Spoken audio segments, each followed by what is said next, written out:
দুইয়ে আমরা শুরু করব হচ্ছে ওভার এবং হচ্ছে অ্যাবাব, এই দুইটা দিয়ে আমরা শুরু করব। ওভার এবং হচ্ছে অ্যাবাব এই দুইটা অর্থই হচ্ছে উপরে বোঝায়। তবে দুইটার মধ্যে হচ্ছে কিছুটা ব্যবহারের দিক থেকে কিছুটা আসলে পার্থক্য আছে, যে আপনি কখন ওভার ইউজ করবেন এবং কখন আপনি হচ্ছে অ্যাবাব ইউজ করবেন। সাধারণত যদি হচ্ছে যে উম, অল্প একটু উপরে বোঝায়, যে মানে অনেক উপরে না, অল্প একটু উপরে, সেই জায়গাটাতে আমরা ওভার ব্যবহার করতে পারি। যেমন মানে অল্প উপর দিয়ে চলে যাওয়া, যেমন এখানে একটা এক্সাম্পল দেখেন, the bird flew over the garden. তাহলে পাখিটা বাগানের উপর দিয়ে উড়ে চলে গেল। এখন এই যে উড়ে চলে যাওয়া, এটা কিন্তু একদম অনেক উপর দিয়ে চলে গিয়েছে এরকম কোনো কিছু বোঝানো হচ্ছে না, এখানে অল্প একটু উপর দিয়ে বোঝানো হচ্ছে। এখন অনেক বেশি উপর দিয়ে বোঝানোর ক্ষেত্রে আমরা আসলে এখানে কোনটা মিন করছি? দেখেন এখানে যদি বাগানের উপর দিয়ে পাখি না উড়ে একটা প্লেন উড়ে যাইতো, নিশ্চিত প্লেনটা বাগানের অনেক উপর দিয়েই উড়ে যেত। একটা পাখি যতটুকু উপর দিয়ে উড়ে যাবে, নিশ্চয়ই প্লেন অতটুকু উপর দিয়ে উড়ে যাবে না, প্লেনটা অনেক উপর দিয়ে উড়ে যাবে। তাহলে প্লেনের ক্ষেত্রে যদি আমরা এখানে যদি প্লেনটা ইউজ করতাম, সেক্ষেত্রে আমরা এখানে অ্যাবাব ইউজ করতে পারতাম, কিন্তু যেখানে যেহেতু আমরা এখানে দ্য বার্ড ইউজ করেছি, সুতরাং আমরা এখানে ওভারটা ইউজ করেছি। যেমন দেখেন, the ball went over the goal post, মানে গোল পোস্টের অল্প একটু উপর দিয়ে হচ্ছে বলটা চলে গেল। অ্যাবাব মানে হচ্ছে অনেক উপরে, সাধারণত বোঝানোর জন্য আমরা ব্যবহার করে থাকি। তাহলে অ্যাবাবটা হচ্ছে এ হায়ার লেভেল দেন, আর ওভারটা হচ্ছে কিছুটা ক্লোজনেস থাকবে। তাহলে অ্যাবাবটা এটা হচ্ছে আপনার সাধারণ নিয়ম। হ্যাঁ, এটা হচ্ছে সাধারণ নিয়ম, যে যখন আমরা কোনো কিছু অল্প একটু উপর দিয়ে বোঝাতে চাইবো, তখন আমরা হচ্ছে ওভারটা ইউজ করতে পারি, আর যখন অনেক উপর দিয়ে আমরা বোঝাতে চাইবো, সেক্ষেত্রে আমরা অ্যাবাবটা ইউজ করতে পারি। আচ্ছা, এরপর আসেন রাউন্ড। রাউন্ড মানে হচ্ছে চারদিকে। এটা আপনাদের শুরুতেও ছিল, যে যদি কোনো কিছুকে কেন্দ্র করে কোনো কিছু ঘুরছে, কোনো কিছু ঘোরার যে গতি, সেটা বোঝানোর জন্য আমরা রাউন্ড ব্যবহার করতে পারি। যেমন the earth moves round the sun. Out of, out অফটা আমরা আগেও দেখেছিলাম। আউট অফ মানে হচ্ছে যে আহ, কোনো কিছুর ভেতর থেকে এই মুহূর্তে বের হচ্ছে, অর্থাৎ পপ আপ হচ্ছে, এরকম কোনো ইনস্ট্যান্সের ক্ষেত্রে আমরা আউট অফ ব্যবহার করতে পারি।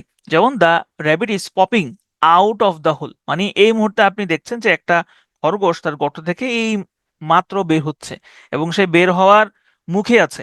তাহলে এই ধরনের ইভেন্টের ক্ষেত্রে আমরা হচ্ছে আউট অফটা ব্যবহার করতে পারি। অর্থাৎ এটা হচ্ছে অনেকটা ইনটুর বিপরীতে।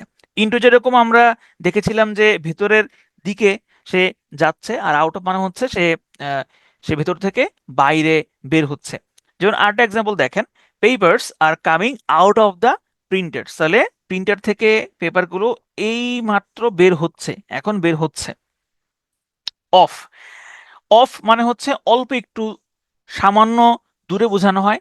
এছাড়াও গতকালকে ক্লাসে আমরা আরেকটা ব্যবহার দেখেছিলাম অফের, যে কোনো কিছু থেকে আপনি পড়ে গিয়েছেন, যেমন কোনো বাস থেকে আপনি পড়ে গেছেন, কোনো ঘোড়ার পিঠ থেকে আপনি পড়ে গিয়েছেন, সেখানে আমরা অফ ব্যবহার করতে পারি।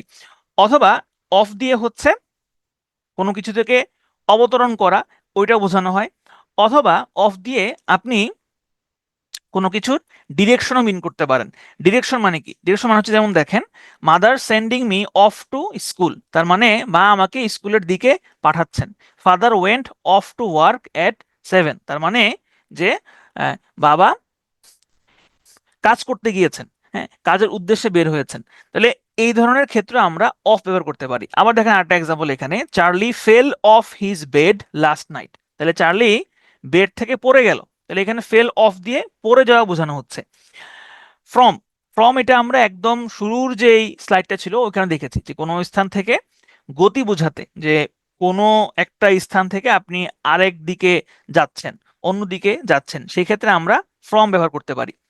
যেমন the prisoner ran away from the jail. তাহলে প্রিজনার হচ্ছে জেল থেকে, এই যে থেকে, থেকে ইংলিশটা হচ্ছে ফ্রম, জেল থেকে পালাইছে। তাহলে থেকে আমরা হচ্ছে ফ্রম ইউজ করতে পারি। যেমন আমরা চিঠি লেখার ক্ষেত্রে আমরা লিখতাম ফ্রম এবং হচ্ছে টু। ফ্রম মানে কি? ফ্রম মানে হচ্ছে প্রেরক, আর টু মানে কি? টু মানে হচ্ছে প্রাপক। তাহলে ফ্রম হচ্ছে এইখান থেকে এই টুতে যাচ্ছে, তাহলে থেকে বোঝাতে আমরা ফ্রম ব্যবহার করতে পারি। এরপর আসেন এগেইনস্ট। এগেইনস্ট এই প্রেপোজিশনটা বিভিন্ন অর্থে ব্যবহৃত হয়ে থাকে, যেমন একটা হচ্ছে বিরুদ্ধে, কোনো কিছুর বিরুদ্ধে, অথবা আরেকটা ব্যবহার হচ্ছে যে কোনো কিছুর সাথে আপনি হেলান দিয়ে দাঁড়িয়েছেন, এক্ষেত্রেও আমরা এগেইনস্টটা ব্যবহার করতে পারি। যেমন একটা এক্সাম্পল দেখেন, the team played against their rivals, তাহলে এখানে এগেইনস্ট শব্দটা বিরুদ্ধে অর্থ প্রদান করছে। The team played against their rivals মানে হচ্ছে টিম তাদের রাইভালের বিরুদ্ধে খেলছে। আরেকটা এক্সাম্পল দেখেন, হি লিন্ড এগেইনস্ট দ্য ওয়াল, তাহলে সে দেয়ালে হেলান দিয়ে দাঁড়িয়েছে। তাহলে কোনটা, যেমন এটা একটা দেয়াল, আপনি দেয়ালে এখানে হেলান দিয়ে হচ্ছে আপনি দাঁড়াইলেন, তাহলে এই ক্ষেত্রে আপনি এগেইনস্ট ব্যবহার করতে পারেন। বাহাইন্ড, বাহাইন্ড মানেও পিছনে, এটা হচ্ছে এই বাহাইন্ড মানে যেরকম পেছনে, ঠিক একইভাবে কোনো একটা বাক্যে ব্যবহার হওয়ার সময়ও এটা আসলে বাহাইন্ডটা ব্যবহারটাও পিছনে অর্থেই ব্যবহৃত হয়। যেমন the policeman is running behind the extortionist. Extortionist মানে কি? এক্সটর্শনিস্ট মানে হচ্ছে চাঁদাবাজ, তাহলে পুলিশম্যান হচ্ছে চাঁদাবাজের পেছন পেছন দৌড়াচ্ছে বা চাঁদাবাজের পেছন পেছন ধাওয়া করছে। তাহলে এখানে আমরা বাহাইন্ড শব্দটা প্রেপোজিশন হিসেবে ইউজ করতে পেরেছি। এরপরে আসেন বিটুইন। বিটুইন এই প্রেপোজিশনটা সবসময় যদি দুইয়ের মধ্যে কোনো একটা কিছু বুঝায়, যেমন দেখেন এখানে একটা বক্স আছে, এখানে একটা বক্স আছে, মাঝখানে একটা এইপল আছে, তাহলে আমরা বলতে পারি the apple is between the boxes, যে আপেলটা বাক্সগুলোর মধ্যে আছে। এখন যেহেতু আপনি এখানে বিটুইন ইউজ করেছেন, আলাদা করে এখানে বিটুইন দ্য টু বক্সেস লেখার কোনো প্রয়োজন নাই, কারণ যেহেতু বিটুইন আপনি ব্যবহার করেছেন তার মানে এখানে আসলে বক্স হচ্ছে দুইটা, তাহলে বিটুইনটা আমরা এখানে ব্যবহার করতে পারি। বিটুইনের আরেকটা ব্যবহার আছে, যদি কোনো এগ্রিমেন্ট হয়, যদি কোনো এগ্রিমেন্ট হয় বা কোনো চুক্তি হয়, সেই চুক্তির ক্ষেত্রে যদি দুইয়ের অধিক পক্ষ থাকে, পার্টিস থাকে, তারপরেও সেখানে আপনি বিটুইনটা ব্যবহার করতে পারেন। যখন আমি বললাম যে ন্যাটো, তাহলে ন্যাটো ইজ আ ট্রিটি এবং অথবা হচ্ছে between two countries, 32 countries, 32 countries. এখন দেখেন আমরা জানি যে বিটুইনটা হচ্ছে দুইয়ের মাঝে বোঝাইতে আমরা বিটুইনটা ব্যবহার করি, কিন্তু যদি কোনো এগ্রিমেন্ট বোঝায়, যেমন ন্যাটো হচ্ছে একটা এগ্রিমেন্ট, একটা চুক্তি, চুক্তির ক্ষেত্রে এটা একটা স্পেশাল, এটা একটা স্পেশাল নিয়ম হচ্ছে যদি দুইয়ের বেশিও হয় সেক্ষেত্রে আপনি এখানে এমংটা ব্যবহার করতে পারবেন না, আপনাকে বিটুইনই ব্যবহার করতে হবে। তাহলে এই জিনিসটা হচ্ছে মাথায় রাখবেন। তাহলে দেখেন বিটুইন হচ্ছে আমরা দুইয়ের মধ্যে বসাইলাম, যদি এমং হয় সেক্ষেত্রে আমরা, যদি দুইয়ের বেশি হয় সেক্ষেত্রে আমরা এমং বসাবো। যেমন there was disagreement among the team members, তাহলে এইখানে ডিসএগ্রিমেন্ট মানে কিন্তু আবার ওই যে একটু আগে বললাম এগ্রিমেন্ট, এগ্রিমেন্ট মানে চুক্তি, আর ডিসএগ্রিমেন্ট মানে তো এখানে এগ্রিমেন্ট আছে, এটা কিন্তু ওই এগ্রিমেন্ট না। হ্যাঁ, এখানে ডিসএগ্রিমেন্ট মানে হচ্ছে মতবিরোধ রয়েছে, তাহলে টিম মেম্বার্স এর মধ্যে মতবিরোধ রয়েছে, তাহলে এখানে দুইয়ের যেহেতু বেশি আমি বোঝাতে চাচ্ছি এই কারণে আমি এখানে এমং ব্যবহার করেছি। তাহলে বিটুইন আমি সবসময় দুইয়ের মাঝে ব্যবহার করব, দুইয়ের বেশি হইলে আমি এমং ব্যবহার করব, আর যদি চুক্তির ক্ষেত্রে হয় সেক্ষেত্রে দুইয়ের বেশি হলেও আমি বিটুইনটা ব্যবহার করব। এরপরে আসেন বাই। বাই শব্দটা আমাদের কাছে পরিচিত, আমরা ভয়েসের ক্ষেত্রে অ্যাক্টিভ থেকে প্যাসিভ করার সময় বাই যোগে একটা অবজেক্ট ব্যবহার করি। বাই এর অর্থ হচ্ছে পাশে অথবা দ্বারা অথবা হচ্ছে দিয়ে। যেমন দেখেন এখানে একটা এক্সাম্পল দেওয়া আছে, the student set by the teacher. Student set by the teacher দিয়ে বোঝানো হচ্ছে যে স্টুডেন্ট শিক্ষকের পাশে বসে আছে, তবে তাদের মধ্যে একটা ডিস্টেন্স আছে, একটা গ্যাপ আছে, তারা পাশাপাশি বসে আছে ঠিক, কিন্তু তাদের মধ্যে একটা গ্যাপ আছে। যদি গ্যাপ থাকে সেক্ষেত্রে আমরা বাই ব্যবহার করি, কিন্তু যদি কোনো গ্যাপ না থাকে, খুবই কাছাকাছি বসে থাকে, গায়ে গা ঘেঁষে বসে থাকা বোঝানো হয়, সেক্ষেত্রে আমরা বিসাইড অথবা নেক্সট টু ব্যবহার করতে পারি। যেমন দেখেন এটা এক্সাম্পল দেওয়া আছে, দ্য স্টুডেন্ট সেট বিসাইড অথবা নেক্সট টু দ্য টিচার। তাহলে এইখানে বিসাইড অথবা নেক্সট টু দিয়ে আমি বোঝাচ্ছি যে স্টুডেন্ট একদম একদম গায়ে গা লাগিয়ে টিচারের সাথে বসে আছে। এখন এইখানে আপনাদের মনে প্রশ্ন আসতে পারে যে দ্য স্টুডেন্ট সেট, যদি এই প্রশ্নটাই আসে পরীক্ষাতে, দ্য স্টুডেন্ট সেট, এরপরে এখানে একটা গ্যাপ থাকলো দ্য টিচার। এখন অপশনে যদি থাকে তাহলে আমি কোনটা দিব? অপশনে যে কোনো একটা থাকবে, হয় বাই থাকবে আর না হয় হচ্ছে বিসাইড থাকবে, যে কোনো একটা অপশন থাকবে। যেটা অপশন থাকবে আপনি সেটাই সঠিক উত্তর হিসেবে দাগাবেন।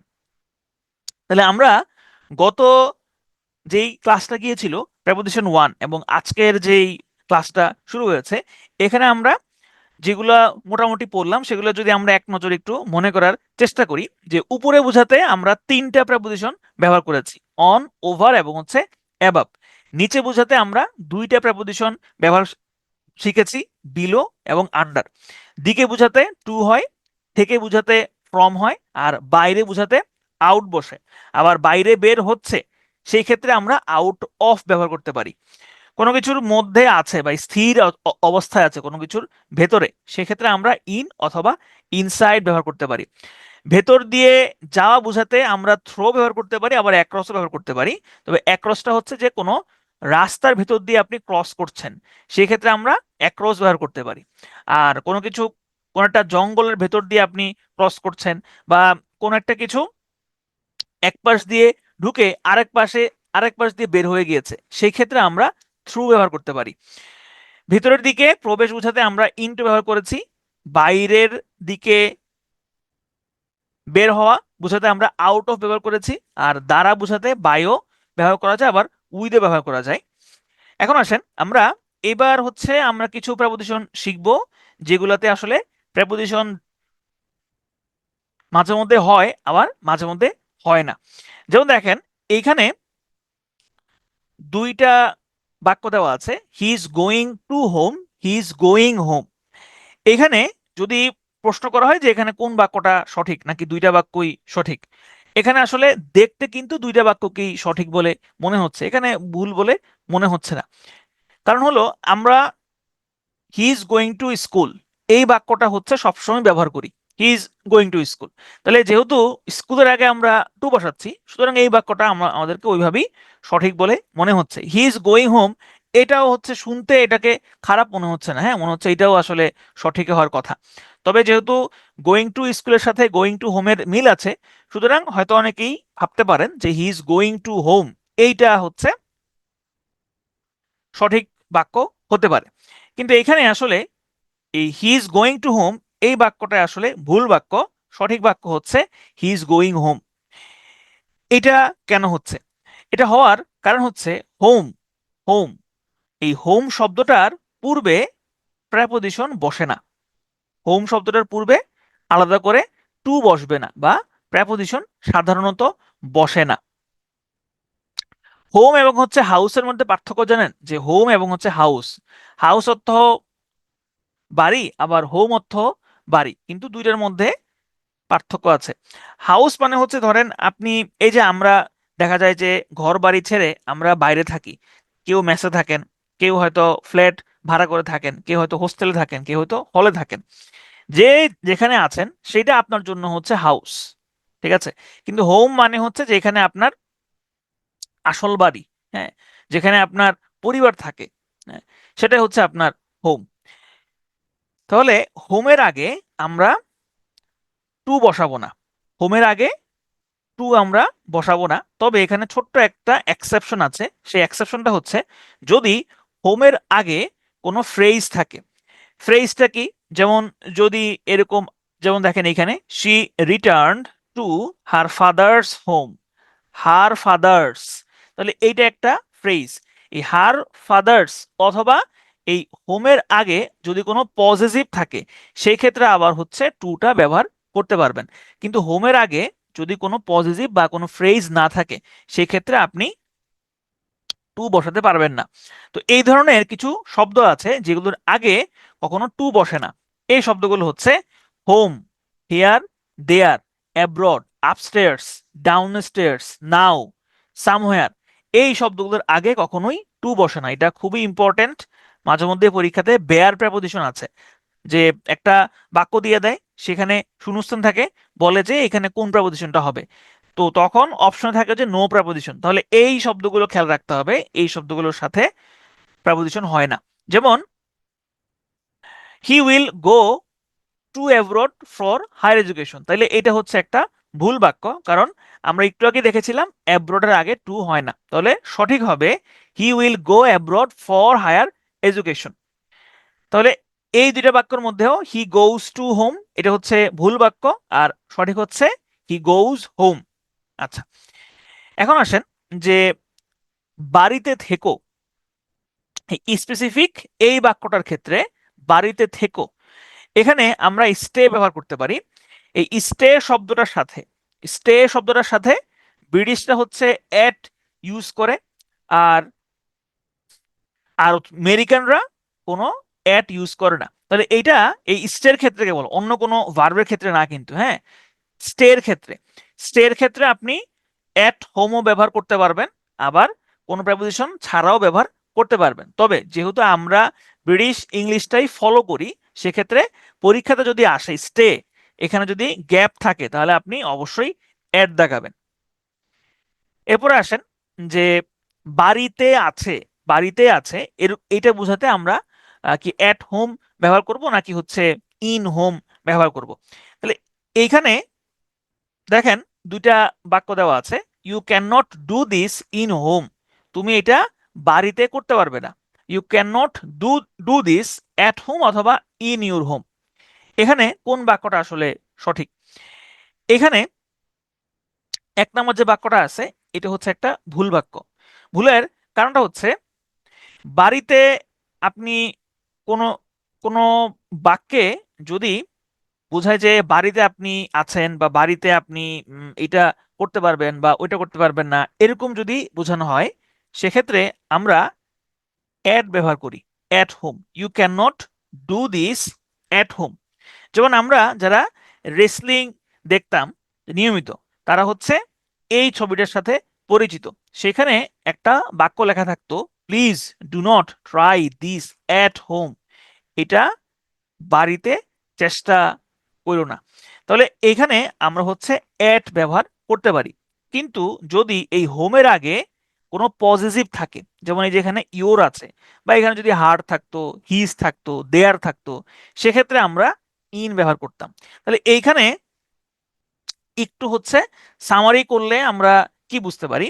সামারি করলে দেখেন শুরুর যেইটা ছিল হোম, শুরুর যেটা ছিল হোম, এক্ষেত্রে এক্ষেত্রে দেখেন সহজ যেই বিষয়টা সেটা হচ্ছে যে আপনি হচ্ছে বাড়িতে আসলেন বা আপনি বাড়িতে যাচ্ছেন, এই ক্ষেত্রে আমরা হোমের আগে টু ব্যবহার করতে পারবো না।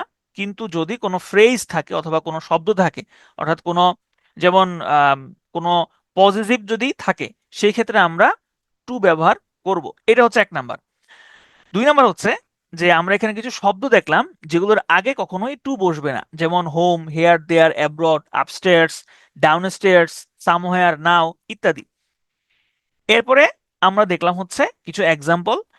এরপরে বাড়িতে থাকা, স্টে, স্টে করা, স্টে এই শব্দটার সাথে ব্রিটিশরা হচ্ছে অ্যাড ব্যবহার করে, এবং এবং আমেরিকানরা কোনো প্রেপোজিশন ব্যবহার করে না। এটা শুধু স্টে এর ক্ষেত্রে, অন্য কোনো শব্দের ক্ষেত্রে না। এরপরে সর্বশেষ আমরা যেটা দেখলাম সেটা হচ্ছে বাড়িতে, বাড়িতে বুঝাতে, বাড়িতে বুঝাতে আপনি অ্যাট হোম ব্যবহার করতে পারেন অথবা ইন হোমও ব্যবহার করতে পারেন। তবে এই ইন হোম ব্যবহার করার ক্ষেত্রে এখানে একটা পজিটিভ থাকতে হবে।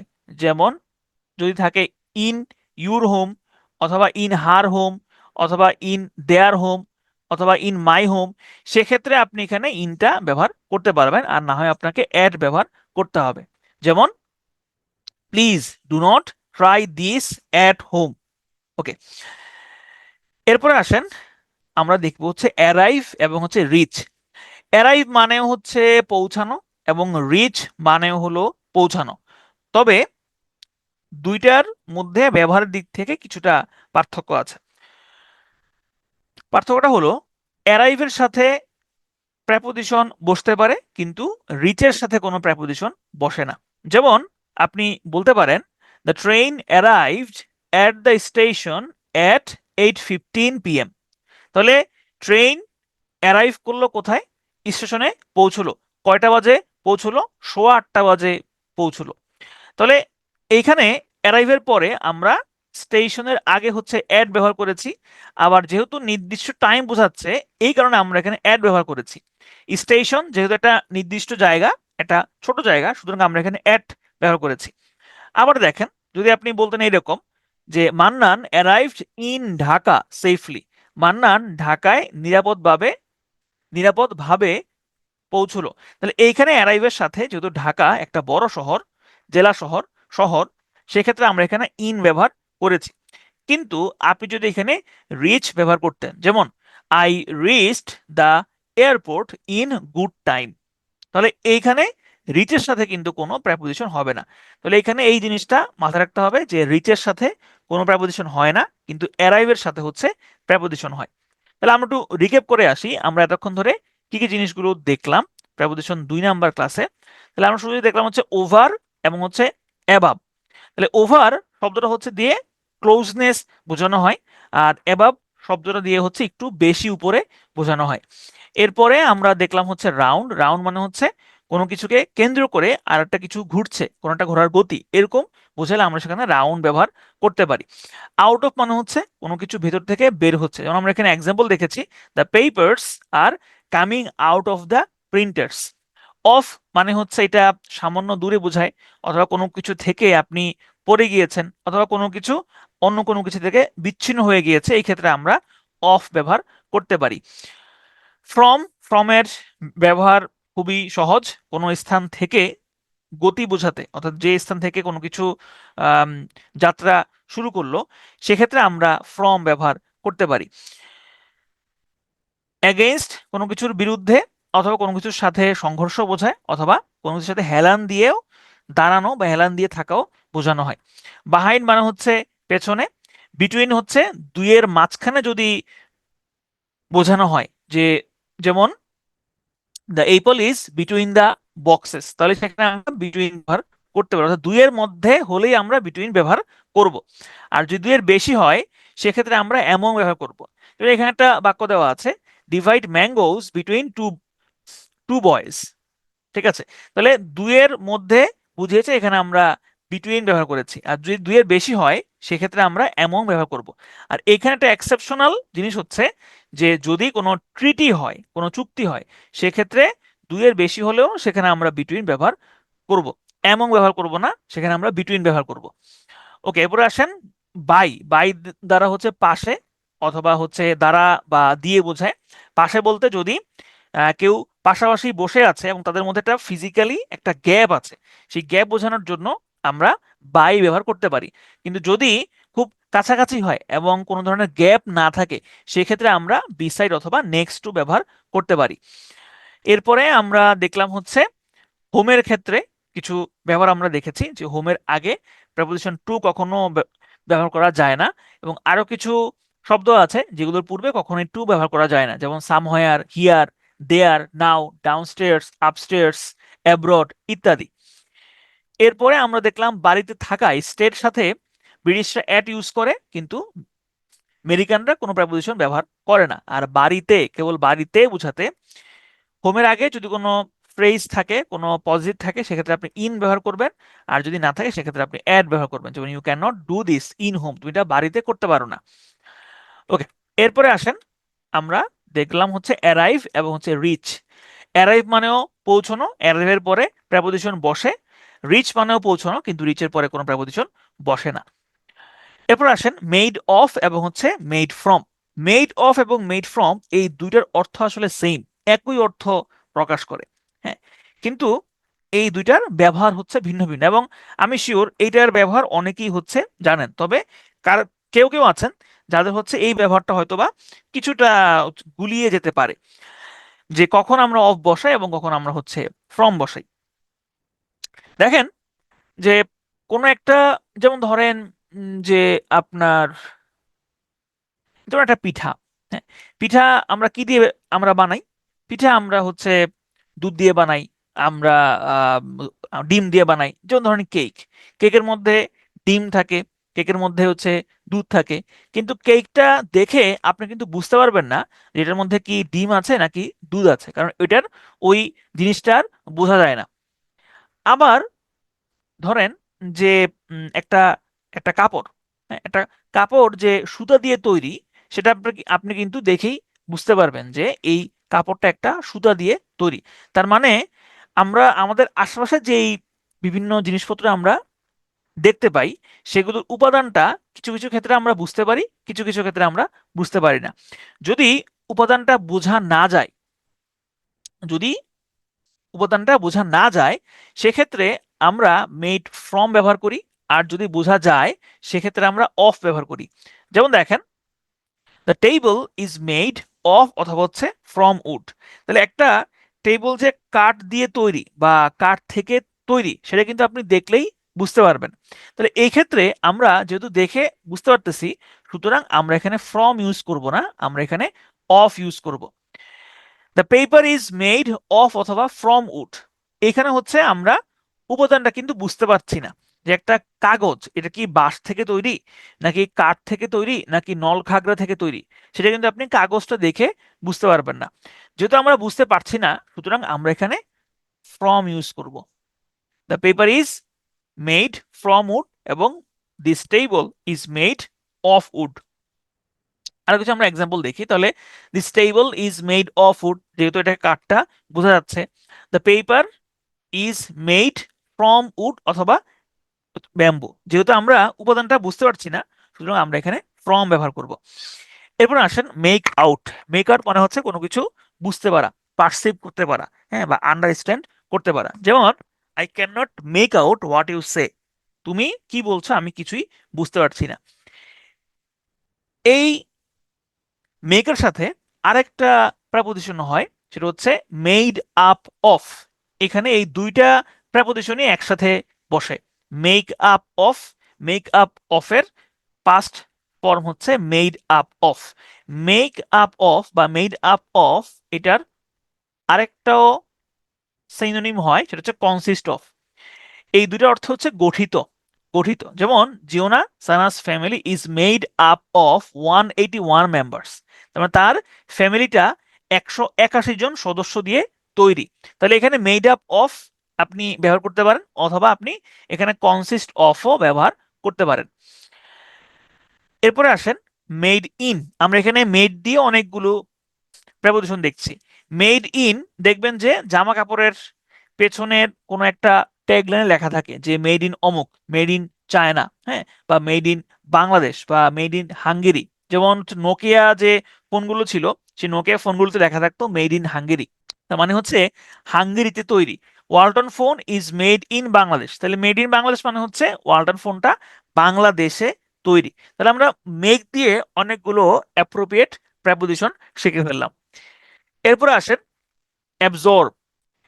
অ্যাবজর্ব ইন, অ্যাবজর্ব ইন মানে হচ্ছে ধ্যানমগ্ন থাকা, মানে একদম গভীর মনোযোগ দিয়ে কোনো কিছু করা।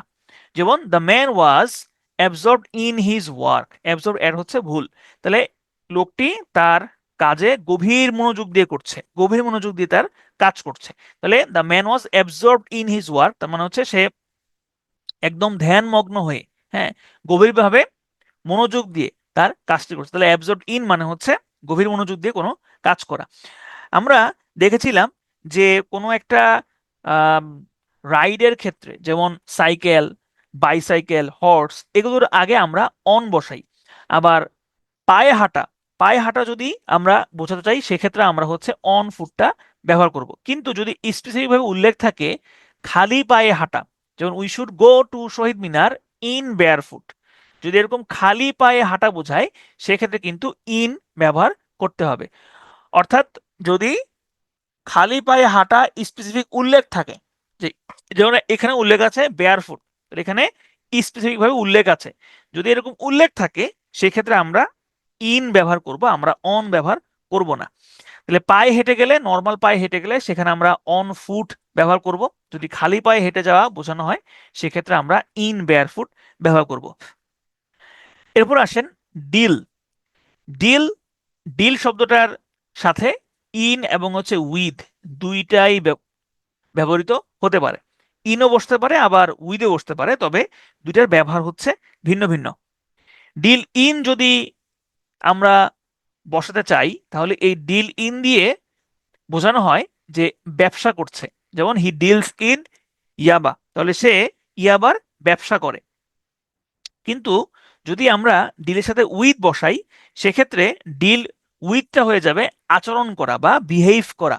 যেমন he deals well with the students, সে স্টুডেন্টদের সাথে ভালো ব্যবহার করে। ঠিক আছে, তাহলে এইখানে এই যে উইথটা, এই যে ডিলস উইথ, এই ডিলস উইথটা কিন্তু একটা ফ্রেজাল ভার্ব হিসেবে আসলে বসছে এখানে।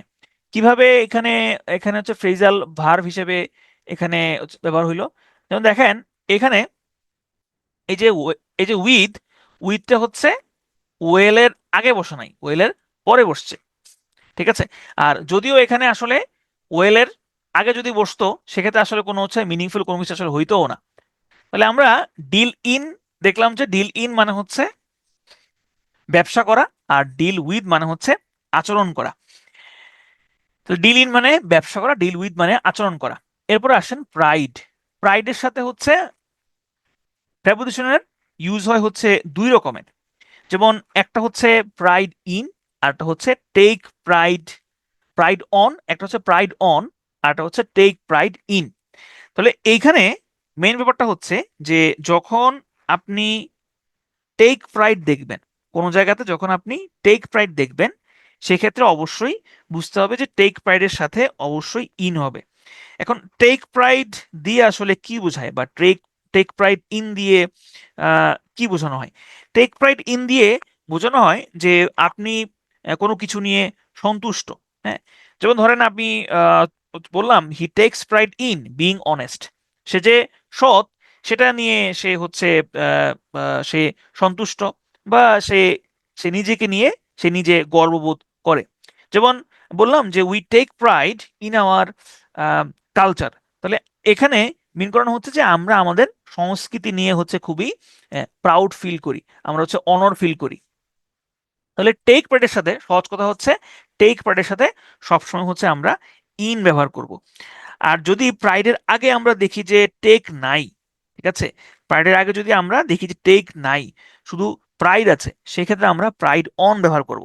ঠিক আছে, প্রাইড অন। যেমন আমরা এখানে এক্সাম্পল দেখি, যেমন যেমন দেখেন এখানে যে she prided herself on her punctuality, তাহলে সে তার পাংচুয়ালিটি নিয়ে নিজেকে নিয়ে নিজে গর্ব করলো। তাহলে এখানে প্রাইড শব্দটা আছে, প্রাইডের সাথে আমরা এখানে অন বসিয়েছি। কিন্তু যদি এখানে টেক থাকতো, take pride in your pain, তাহলে এইখানে আমরা ইন বসাতাম। তাহলে টেক প্রাইডের সাথে সবসময় ইন বসে, আর প্রাইডের পরে আমরা হচ্ছে অন বসাই। দেখেন এই জিনিসগুলো হচ্ছে ম্যাক্সিমামই জিনিসগুলো হচ্ছে বোঝার থেকেও মুখস্থ করার জিনিসগুলো হচ্ছে বেশি। এখন তাইলে এগুলো আসলে পড়ার ওয়েটা কি, বা এখানে পড়ার এগুলো করার উপায়টা কি? আমরা ক্লাস করানোর সময় এগুলো সবগুলো আপনাদেরকে একসাথে পড়িয়ে দিই, কিন্তু এগুলো আসলে একদিনে বা 2 দিনে পড়ার মতো বিষয় না। এগুলো আপনাকে প্রতিদিন অল্প অল্প করে পড়তে হবে। তো কারো যদি এই প্রেপোজিশনের ক্লাসটা খুব হচ্ছে ইয়া লাগে, মানে জটিল মনে হচ্ছে যে এটা আমি আসলে বুঝতে পারতেছি না, তাহলে আপনি এই ক্লাসটাকে ভেঙে ফেলবেন। ভেঙে আপনি হচ্ছে অল্প অল্প অল্প অল্প করে প্রেপোজিশনটা পড়ার চেষ্টা করবেন, তাহলে হচ্ছে আপনি ভালো করতে পারবেন। কিন্তু কেউ আছে, অনেকেই আছে যে মুখস্থ করে ফেলতে পারেন যে কোনো কিছু। হ্যাঁ, আবার অনেকেই আছে যে মুখস্থ শক্তিটা আসলে কম, মুখস্থ ভাবে আসলে করতে পারেন না। তাহলে যারা মুখস্থ করতে পারেন না বা মুখস্থ করতে সময় লাগে, তাদের জন্য প্রেপোজিশনটা হচ্ছে অল্প অল্প করে পড়াটাই হচ্ছে বেটার। যেমন দেখবেন আমাদের যেমন বলে যে হচ্ছে মেধাবী। হুম, মেধাবী এবং হচ্ছে প্রতিভা, হ্যাঁ, অর্থাৎ মেধা এবং হচ্ছে প্রতিভা এই দুইটা কিন্তু সেম না। আমরা হচ্ছে সবাই মেধাবী। মেধা মানে হচ্ছে যে কোনো একটা কিছু আপনি শিখে ফেলতে পারেন, হ্যাঁ, খুব কুইক আপনি শিখে ফেলতে পারেন। সেটা হতে পারে হচ্ছে মুখস্থ, সেটা হতে পারে যে কোনো একটা কিছু শেখা।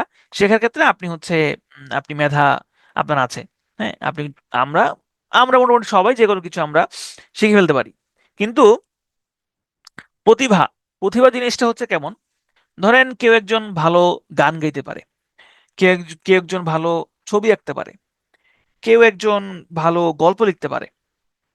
কবিতা লিখতে পারে, গান লিখতে পারে। এইগুলা হচ্ছে প্রতিভা। কারণ এগুলো আপনি ট্রেনিং দিয়ে আসলে হবে না। হ্যাঁ, ট্রেনিং দিয়ে একটা সার্টেন লেভেল পর্যন্ত হয়, কিন্তু ট্রেনিং দিয়ে আপনি একজন কাজী নজরুল ইসলামকে আপনি বানাইতে পারবেন না। বা ট্রেনিং দিয়ে একজন রবীন্দ্রনাথ ঠাকুর তো আপনি বানাইতে পারবেন না। বা ট্রেনিং দিয়ে একজন একজন পাবলো পিকাসো আপনি বানাইতে পারবেন না। তাহলে এগুলা হচ্ছে প্রতিভা। যদি আমাদের দেশে আসলে এই দুইটার ব্যবহার হচ্ছে উম, ভুল ব্যবহার করা হয়, যে মানে প্রতিভার জায়গায় দেখা যায় যে মেধা ইউজ করা হয়, আবার মেধার জায়গায় দেখা যায় যে প্রতিভা ইউজ করা হয়। তো এই দুইটার মধ্যে কিন্তু পার্থক্য আছে। আচ্ছা, যাই হোক, আহ, হুমায়ুন আহমেদের একটা একটা লাইন আছে, কোন একটা উপন্যাসে একটা লাইন এরকম, হয়তো কেউ জানেন কেউ জানেন না। সেটা হচ্ছে যে একটা মানুষ যখন জন্মগ্রহণ করে, বা আমরা যখন জন্মগ্রহণ করেছি, আমরা প্রতিটা মানুষই একটা আলাদিনের প্রদীপ নিয়ে জন্মগ্রহণ করি। তো সেই আলাদিনের প্রদীপ কোনটা? যেমন আলাদিনের প্রদীপে যখন কেউ ঘষা দেয়, তখন সেখান থেকে একটা দৈত্য বের হয়। দৈত্য বের হয়ে তার তিনটা ইচ্ছা পূরণ করে। তো আমরাও সবাই একটা আলাদিনের প্রদীপ নিয়ে জন্মগ্রহণ করি, কিন্তু কেউ কেউ আমরা সেই আলাদিনের দৈত্যের খোঁজ পাই, কেউ আমরা খোঁজ পাই না। যারা খোঁজ পাই তারা হচ্ছে ভালো কিছু করতে পারে, আর যারা খোঁজ পায় না তারা গতানুগতিক একটা কাজ আমাদেরকে করতে হয়। যেমন ধরেন, এখানে অনেকেই আছেন যে আপনার কাছে মনে হচ্ছে যে আপনি ইংরেজি আসলে আপনার জন্য না, ইংরেজি আপনি পারেন না। অনেকে আছেন যে বাংলা আমার কাছে ভালো লাগে না বাংলা। আবার অনেকে আছেন যে ম্যাথ আমার কাছে আসলে ভালো লাগে না। এটা আসলে খুব স্বাভাবিক। সবার কাছে তো সবকিছু ভালো লাগবে না, সবাই সবকিছু পারবে না। কিন্তু যেহেতু আসলে আমাদের একটা কিছু করে খেতে হয়, একটা কিছু একটা সবাই মোটামুটি একটা চাকরির জন্যই দৌড়াদৌড়ি করে আমাদের দেশে, সেক্ষেত্রে আসলে সবারই একটা কমন ফিল্ডে আসতে হয়। এখন কমন ফিল্ডে আসতে হলে আপনাকে এই যেগুলা হচ্ছে আপনার আসলে ভালো লাগে না, ভালো না লাগা সত্ত্বেও ওই জিনিসগুলো আসলে করতে হয়, কিছু করার নেই। যাই হোক, এরপর দেখেন রাইট। রাইটের সাথে উইথও ব্যবহার করা যায়, আবার রাইটের সাথে ইনও ব্যবহার করা যায়। উইথটা আমরা কখন ব্যবহার করি? উইথ হচ্ছে, এই যে দেখেন আমি এখন আপনাদের যে ক্লাসটা নিচ্ছি, এখানে আমার কাছে একটা পেন আছে, এবং এই পেনটা দিয়ে আমি একটা ট্যাবের উপরে লিখছি, একটা গ্রাফিক ট্যাবের উপরে আমি লিখছি। তাহলে যদি এরকম পেন দিয়ে কোনো কিছু লেখা হয়, পেন অথবা পেন্সিল, চক, তাহলে সেক্ষেত্রে আমরা উইথ ব্যবহার করব। যেমন we write with a pen, আমরা একটা কলম দিয়ে লিখি। কিন্তু যদি আপনি কালি দিয়ে লেখেন, এটা বোঝাতে চান, সেক্ষেত্রে সঠিক বাক্যটা হবে উই রাইট ইন ইনক, মানে আপনি কালি দিয়ে লিখছেন। যদি কলম থাকে, স্পেসিফিক ভাবে কলম, পেন্সিল, চক, এগুলো যদি থাকে, সেক্ষেত্রে অবশ্যই উইথ বসবে। আর যদি ইনক থাকে, স্পেসিফিক ভাবে ইনক থাকে, সেক্ষেত্রে ইন বসবে। Attend on. অ্যাটেন্ড অন মানে হচ্ছে সেবা করা। অ্যাটেন্ড অন মানে হচ্ছে সেবা করা, ঠিক আছে, কেয়ার নেওয়া। আর অ্যাটেন্ড টু মানে হচ্ছে মনোযোগ দেওয়া। এটা কিন্তু একটা অ্যাপ্রোপ্রিয়েট প্রেপোজিশন। তাহলে অ্যাটেন্ড টু মানে কি? অ্যাটেন্ড টু মানে হচ্ছে মনোযোগ দেওয়া। Please attend to my lecture, দয়া করে আমার লেকচারের দিকে মনোযোগ দিন। তাহলে অ্যাটেন্ড টু মানে হচ্ছে মনোযোগ দেওয়া, আর অ্যাটেন্ড অন মানে হচ্ছে সেবা করা। তাহলে চলেন আমরা একটু রিক্যাপ করে আসি, আমরা কি কি জিনিস এখানে দেখলাম। তাহলে আমরা দেখলাম হচ্ছে মেড অফ এবং হচ্ছে মেড ফ্রম। মেড অফ হচ্ছে যদি উপাদানটা বোঝা যায়, সেক্ষেত্রে আমরা অফ ব্যবহার করব। যদি উপাদানটা বোঝা না যায়, সেক্ষেত্রে আমরা ফ্রম ব্যবহার করব। যেমন the stable is made of would, তার মানে এখানে উপাদানটা বোঝা যাচ্ছে, এখানে আমরা অফ ব্যবহার করেছি। The papers the paper is made from wood অথবা ব্যাম্বো, এখানে ব্যাম্বো বা উড বোঝা যাচ্ছে না, আমরা এখানে ফ্রম ব্যবহার করেছি। মেক আউট মানে হচ্ছে কোনো কিছু বুঝতে পারা, আন্ডারস্ট্যান্ড করতে পারা। কনসিস্ট অফ এবং মেড আপ অফ, এই দুইটাই একই অর্থ প্রদান করে, অর্থাৎ কোনো কিছু কোনো উপাদান দ্বারা গঠিত। মেড ইন মানে হচ্ছে যেইখানে তৈরি সেটা বোঝায়, যেমন made in Bangladesh, made in China, made in India. Absorb in মানে গভীরভাবে মনোযোগ দেওয়া বা গভীর ধ্যানমগ্ন।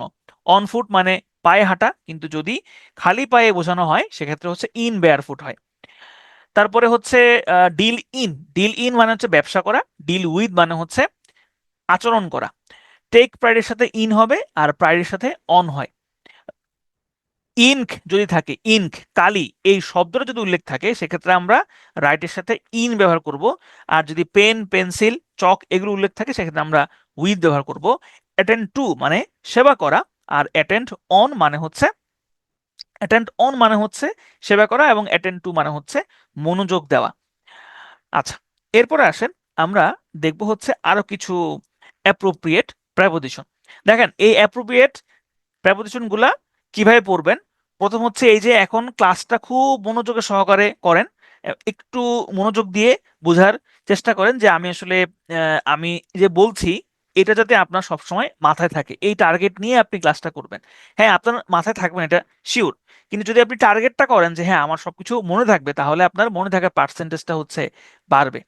এরপরে ক্লাসটা শেষ হওয়ার সাথে সাথেই আমি আপনাদেরকে পিডিএফটা দিয়ে দিব।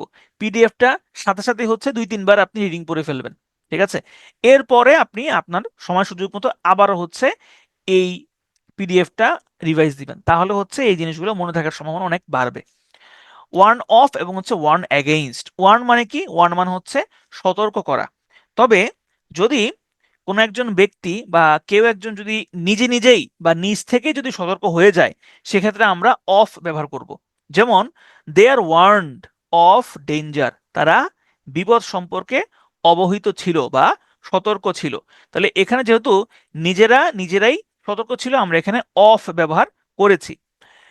ওয়ার্ন অ্যাগেইনস্ট হচ্ছে যদি আপনি কাউকে সতর্ক করেন, যেমন we warn a person against his faults, আমরা একজন ব্যক্তিকে তার ভুলগুলো সম্পর্কে সচেতন করেছিলাম। তাহলে আমরা করেছিলাম আরেকজনকে, এক্ষেত্রে আমরা অ্যাগেইনস্ট ব্যবহার করেছি। আর যদি হচ্ছে কেউ একজন নিজে নিজেই সতর্ক হয়, সেক্ষেত্রে আমরা ওয়ার্ন অফ ব্যবহার করব। বেড, বেডের সাথে অন ব্যবহার করা যায়, আবার ইনও ব্যবহার করা যায়। আপনি যদি বিছানায় শুয়ে থাকেন সেক্ষেত্রে হবে লাইং ইন বেড, যদি বিছানায় শুয়ে থাকেন। কিন্তু যদি বিছানায় আপনি বসে থাকেন সেক্ষেত্রে হবে সিটিং অন দ্য বেড, ঠিক আছে? তাহলে বিছানায় শোয়া বা ঘুমানো অর্থে আমরা ইন বেড ব্যবহার করি, আর বিছানায় বসা অর্থে আমরা সিটিং অন দ্য বেড ব্যবহার করি। অ্যাবাউন্ড, অ্যাবাউন্ড মানে হচ্ছে প্রচুর পরিমাণে। এখন এই অ্যাবাউন্ড এই শব্দটা কোন একটা স্থানের নামের আগেও বসতে পারে, অথবা কোনো কিছু দিয়ে পরিপূর্ণ, যেটা দিয়ে পরিপূর্ণ সেটার সাথেও বসতে পারে। আমরা এক্সাম্পল দেখেন, the pond abounds with fish. The ponds the pond abounds with fish, তার মানে হচ্ছে এই পুকুর মাছ দিয়ে পরিপূর্ণ। তাহলে অ্যাবাউন্ডের পরে যেটা দিয়ে পরিপূর্ণ ওইটা যদি বসে সেক্ষেত্রে আমরা উইথ বসাই। Fish abounds in the pond, পুকুরে প্রচুর মাছ আছে, এটা দিয়ে বোঝানো হচ্ছে পুকুরে প্রচুর মাছ আছে। তাহলে যেইটা পরিপূর্ণ, এখানে পুকুরটা পরিপূর্ণ, অর্থাৎ স্থান যদি থাকে সেক্ষেত্রে আমরা অ্যাবাউন্ডের পরে ইন ব্যবহার করব। আর কোনো বস্তু যদি থাকে সেক্ষেত্রে আমরা অ্যাবাউন্ডের পরে উইথ ব্যবহার করব। এরপর আসেন কনসিস্ট। কনসিস্ট এই শব্দটা একটু আগে আমরা দেখেছিলাম। কোথায় দেখেছিলাম? ওই যে মেড আপ অফ, এখানে আমরা দেখেছিলাম। তাহলে কনসিস্ট অফ মানে হচ্ছে গঠিত, মেড আপ অফ মানেও গঠিত। The team consists of 11 players, team 11 জন সদস্য দিয়ে গঠিত। ওই যে ওখানে আমরা দেখেছিলাম যে একজন ভদ্রলোকের পরিবার 181 জন মেম্বার দিয়ে গঠিত। তাহলে এখানেও আমরা সেখানেও কনসিস্ট অফ ব্যবহার করতে পারতাম। আবার এখানে এই কনসিস্ট অফ এর বদলে আমরা কিন্তু মেড আপ অফও ব্যবহার করতে পারি। এরপর আসেন কনসিস্ট ইন। কনসিস্ট ইন মানে হচ্ছে যে আপনি বিছানায় বন্দি, সরি, কনসিস্ট ইন মানে হচ্ছে কোন একটা কিছুতে হচ্ছে কোনটা কিছু থেকে আপনি, যেমন দেখেন এখানে এক্সাম্পলটা দেখেন, হ্যাপিনেস কনসিস্টস ইন সিম্পলিসিটি, মানে হচ্ছে যে সুখ সরলতার মধ্যে পাওয়া যায়। তার মানে সুখ সরলতার মধ্যে নিহিত, বা আপনি সরলতার মাঝে হচ্ছে সুখ খুঁজে পাবেন। তাহলে এই ধরনের অর্থে আমরা কনসিস্ট ইন ব্যবহার করতে পারি। তাহলে কনসিস্ট অফ মানে হচ্ছে গঠিত, আর কনসিস্ট ইন মানে হচ্ছে যে কোনো কিছু থেকে আপনি পাবেন বা নিহিত থাকা, এক্ষেত্রে আমরা হচ্ছে কনসিস্ট ইন ব্যবহার করতে পারি। যেমন আরো কিছু এক্সাম্পল দেওয়া যায়। ধরেন ধরেন বললাম যে আহ, ধরেন বললাম যে আপনার real strength real strength consists in patience. তাহলে ধৈর্যের মধ্যে আপনি আসল স্ট্রেংথ খুঁজে পাবেন। তাহলে এই ক্ষেত্রেও আমরা কনসিস্ট ইনটা ব্যবহার করতে পারি। এরপর আসেন কনফাইন ইন এবং হচ্ছে কনফাইন টু। কনফাইন মানে হচ্ছে আবদ্ধ থাকা বা আটক থাকা, আর কনফাইন ইন হলে যদি আপনি কোন একটা ঘরের মধ্যে আটক থাকেন, ঘরবন্দি থাকেন, চার দেয়ালের মধ্যে আবদ্ধ থাকেন, সেক্ষেত্রে আপনি কনফাইন ইন ব্যবহার করতে পারেন। যেমন he is confined in a room for 5 days। সে 5 দিন যাবত একটা রুমের মধ্যে বন্দি। কিন্তু আপনি যদি বিছানা বন্দি থাকেন, বিছানা বন্দি মানে হচ্ছে আপনার কোনো অসুখ হয়েছে, সেই অসুখের কারণে আপনি বিছানা বন্দি। যদি বিছানা বন্দি হন, সেক্ষেত্রে আমরা কনফাইন টু ব্যবহার করি। যেমন he is confine to bed, তার মানে হচ্ছে সে বিছানা বন্দি। এরপর আসেন কাউন্ট। কাউন্ট মানে কি? আমরা কাউন্টেবল এবং আনকাউন্টেবল পড়েছি। কাউন্ট মানে হচ্ছে গণনা করা। কাউন্ট ফর ব্যবহার করা যায় যদি কাউন্ট ফর মানে হচ্ছে যে গণ্য হওয়া, হ্যাঁ, বা হচ্ছে বিবেচিত হওয়া, হ্যাঁ, বা হচ্ছে গুরুত্ব পাওয়া। এই ক্ষেত্রে আমরা কাউন্ট ফর ব্যবহার করতে পারি। যেমন his advice counts for nothing. তার অ্যাডভাইসে আসলে কোনো গুরুত্ব নাই। হ্যাঁ, তার অ্যাডভাইসে আসলে কেউ বেল দেয় না, তার অ্যাডভাইস কেউ গুনে না। তাহলে অ্যাডভাইস কেউ গুনে না, এই ক্ষেত্রে আমরা কাউন্ট ফর ব্যবহার করতে পারি। কাউন্ট ফর মানে হচ্ছে গণ্য হওয়া, ইম্পর্টেন্স পাওয়া।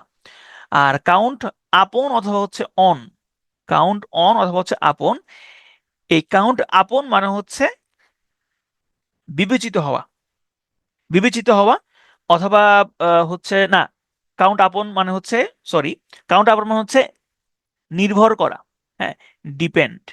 বিবেচিত হওয়া মানে হচ্ছে কাউন্ট ফর, আর কাউন্ট আপন অথবা অন, দুইটার যে কোনো একটা আপনি ব্যবহার করতে পারেন। আপনও ব্যবহার করা যায়, অনও ব্যবহার করা যায়। এই কাউন্ট অন বা আপন মানে হচ্ছে নির্ভর করা। যেমন আই কাউন্ট আপন your help for this work. আমি এই কাজের জন্য তোমার সাহায্যের উপরে নির্ভর করব। এরপর আসেন ডাল। ডাল অফ এবং হচ্ছে ডাল এট। দেখেন গুড, এই গুডের সাথে আমরা এট বসাই। গুড এট মানে হলো দক্ষ, গুড এট মানে হচ্ছে দক্ষ। আর এটার বিপরীত হচ্ছে ডাল এট। ডাল এট মানে হচ্ছে সে দক্ষ না, অদক্ষ। ডাল এট মানে হচ্ছে সে কোনো কিছুতে অ্যামেচার, দুর্বল। আর ডাল অফ মানে হচ্ছে বোধ শক্তিহীন। বোধ শক্তিহীন মানে কি? বোধ শক্তিহীন মানে হচ্ছে নাম। নাম মানে কি? নাম মানে হচ্ছে আপনার কোনো ধরনের আপনার কোনো হচ্ছে উম, অনুভূতি নাই। দেখবেন ওই যে আমরা যদি অনেকক্ষণ কোনো একটা জায়গায় বসে থাকি, আমাদের পায়ের বোধ শক্তি চলে যায়। আমরা বলি যে পায়ের মধ্যে হচ্ছে ঝিঞ্জি লাগছে, ঝিঞ্জি।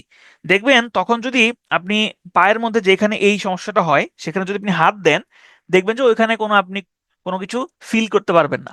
তো এই যে বোধ শক্তিহীন, এটাকে বলা হয় হচ্ছে ডাল অফ। যেমন হি ইজ ডাল অফ আন্ডারস্ট্যান্ডিং, তার আসলে বুঝার ক্ষেত্রে সে বোধ শক্তিহীন, সে কোনো কিছু আসলে বোঝে না। তাহলে ডাল অফ মানে হচ্ছে বোধ শক্তিহীন, নাম, কোনো কিছু সে বোঝে না, এরকম। আর অ্যামেচার বা অদক্ষ অথবা কোনো কিছুতে কাঁচা, এক্ষেত্রে আমরা ডাল এট ব্যবহার করতে পারি। হার্ড, হার্ডের সাথে তিনটা প্রেপোজিশন হয়: হার্ড এট, হার্ড অফ এবং হচ্ছে হার্ড আপ। এই তিনটার মধ্যে পার্থক্যটা হচ্ছে হার্ড মানে হচ্ছে কঠিন, কিন্তু হার্ড এট এইটার অর্থ হচ্ছে আপনি খুবই হচ্ছে উদ্যমী, আপনি যে কোনো কাজে খুব ইচ্ছে, আম, আপনি খুবই হচ্ছে উদ্যম প্রকাশ করেন। যেমন দেখেন he is hard at work before examination, তার মানে সে এক্সামিনেশনের পূর্বে সে খুবই উদ্যমী থাকে। যেমন আমরা কি হয়, যেমন আমরা ক্যাম্পাস লাইফ পার করে আসছি। ক্যাম্পাস লাইফে আমরা কি করি? আমরা হচ্ছে যে আহ, পরীক্ষার আগের রাতে আমরা যে পরিমাণ এফোর্ট দিয়ে পড়াশোনা করি, যে পরিমাণ কনসেন্ট্রেশন দিয়ে পড়াশোনা করি, যে পরিমাণ এনার্জি দিয়ে পড়াশোনা করি, সারা বছর কিন্তু আমরা ওইভাবে পড়াশোনা করি না। এই যে আপনি কোন একটা কাজ খুবই এনার্জি দিয়ে করছেন, খুবই এফোর্ট দিচ্ছেন, খুবই কনসেন্ট্রেশন দিয়ে করছেন, এটাকে বলা হয় হচ্ছে হার্ড এট। ঠিক আছে? যেমন he is hard at work before examination. Okay, এরপর আসেন কম শোনা। কম শোনা অর্থে আমরা হার্ড অফ ব্যবহার করতে পারি। অর্থাৎ আপনি কানে কম শুনছেন, আপনি কানে খাটো, এক্ষেত্রে আমরা হচ্ছে হার্ড অফ ব্যবহার করতে পারি।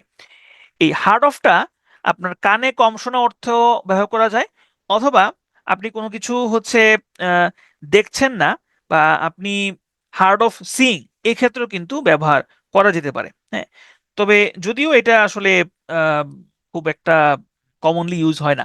মানে হার্ড অফ, এই হার্ড অফটা হিয়ারিং এর ক্ষেত্রেও ইউজ হয়, আবার হার্ড অফটা হচ্ছে আপনি কোনো কিছু কম দেখছেন এক্ষেত্রে আপনি ইউজ করতে পারবেন। অর্থাৎ আপনার আইসাইটটা হচ্ছে পুয়ার, পুর আইসাইটের ক্ষেত্রেও কিন্তু হার্ড অফ ব্যবহার করা যায়। তাহলে দেখা এবং শোনা, কম কম দেখা এবং কম শোনা দুইটার ক্ষেত্রে আমরা হার্ড অফ ব্যবহার করতে পারি। এরপর আসেন হার্ড আপ। হার্ড আপ মানে হচ্ছে আপনি অভাবগ্রস্ত, ঋণগ্রস্ত, হ্যাঁ, আপনার অবস্থা খুবই খারাপ।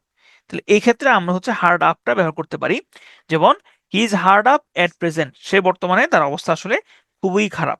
ঠিক আছে, যে আপনার, যেমন ধরেন আমি বললাম যে we are hard up for new ideas. Hard up for new ideas মানে হচ্ছে আমাদের কাছে কোনো নিউ আইডিয়া নাই।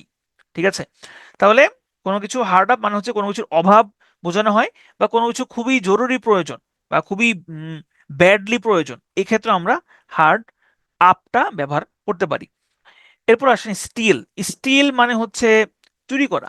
তবে স্টিল ইনটু যদি হয়, ইনটুটা আমরা কোথায় ব্যবহার করেছিলাম? ইনটু মানে হচ্ছে কোনো কিছুর দিকে, কোনো কিছুর ভেতরে প্রবেশ করা অর্থে আমরা ইনটু ব্যবহার করেছিলাম। তাহলে স্টিল ইনটু মানে হচ্ছে যে কোনো জায়গায় আপনি প্রবেশ করছেন কিন্তু সেটা খুবই অজ্ঞাত সারে, হ্যাঁ, চুপি সারে আপনি প্রবেশ করছেন, অজ্ঞাত ভাবে, হ্যাঁ, খুবই হচ্ছে যে এত সাবধানে প্রবেশ করছেন যে কেউ আপনাকে দেখতে পাচ্ছে না। এরকম অর্থে আমরা স্টিল ইনটু ব্যবহার করতে পারি। যেমন the leader stole into the meeting, নেতা মিটিং এ খুবই চুপিসারে প্রবেশ করলো। স্টিল আপন মানে হচ্ছে ধীরে ধীরে আসা।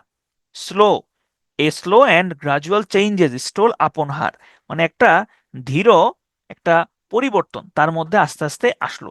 তাহলে স্টিল আপন মানে হচ্ছে ধীরে ধীরে আসা, আর স্টিল ইনটু মানে হচ্ছে যে চুপিসারে চুপিসারে প্রবেশ করা। ঠিক আছে, আলগোছে প্রবেশ করা, হ্যাঁ, যাতে কেউ হচ্ছে টের না পায় এরকম ভাবে প্রবেশ করা।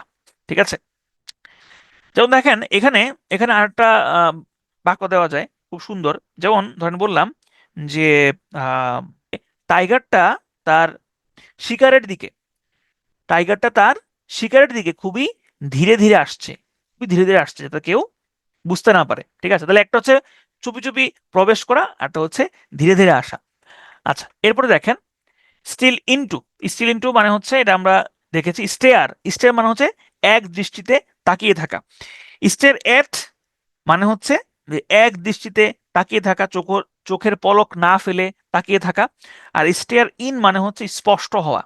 যেমন দ্য নিউ কামার স্টেয়ার্স এট মি, হ্যাঁ, নতুন যেই আসছে সে আমার দিকে একদম এক দৃষ্টিতে তাকিয়ে আছে।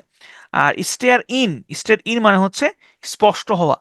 যেমন death stared him in the face.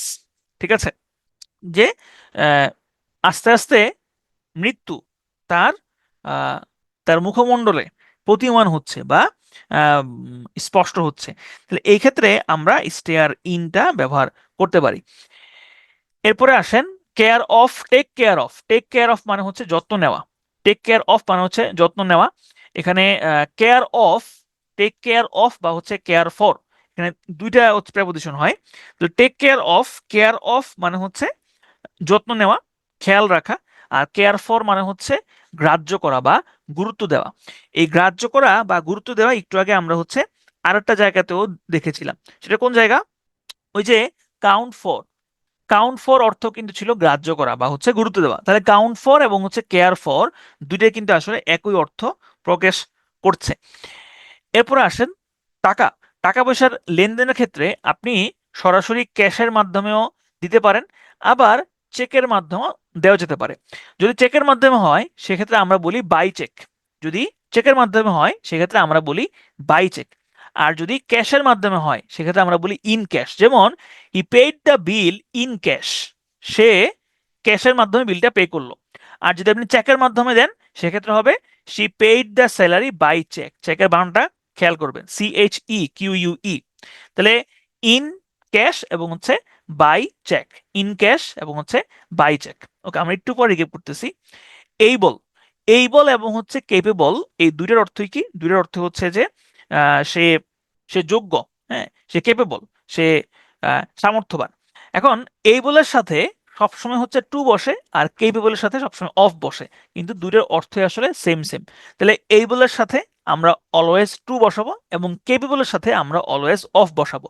যেমন of course I am able to cook, আমি রান্না করতে পারি। I am just not capable of making a gourmet dinner, আমি শুধু এইটা করতে কেপেবল না। তাহলে কেপেবলের সাথে সবসময় অফ বসবে, কিন্তু এইবলের সাথে অলওয়েজ টু বসবে। এখন আসেন গার্ড, গার্ডের সাথে অ্যাগেইনস্টও বসতে পারে, আবার গার্ডের সাথে ফ্রমও বসতে পারে। গার্ড অ্যাগেইনস্ট মানে হচ্ছে সতর্ক থাকা, সতর্ক থাকা। যেমন you should guard against mistake, তোমার ভুলের ব্যাপারে সতর্ক থাকা উচিত, ভুলের ব্যাপারে সতর্ক থাকা উচিত।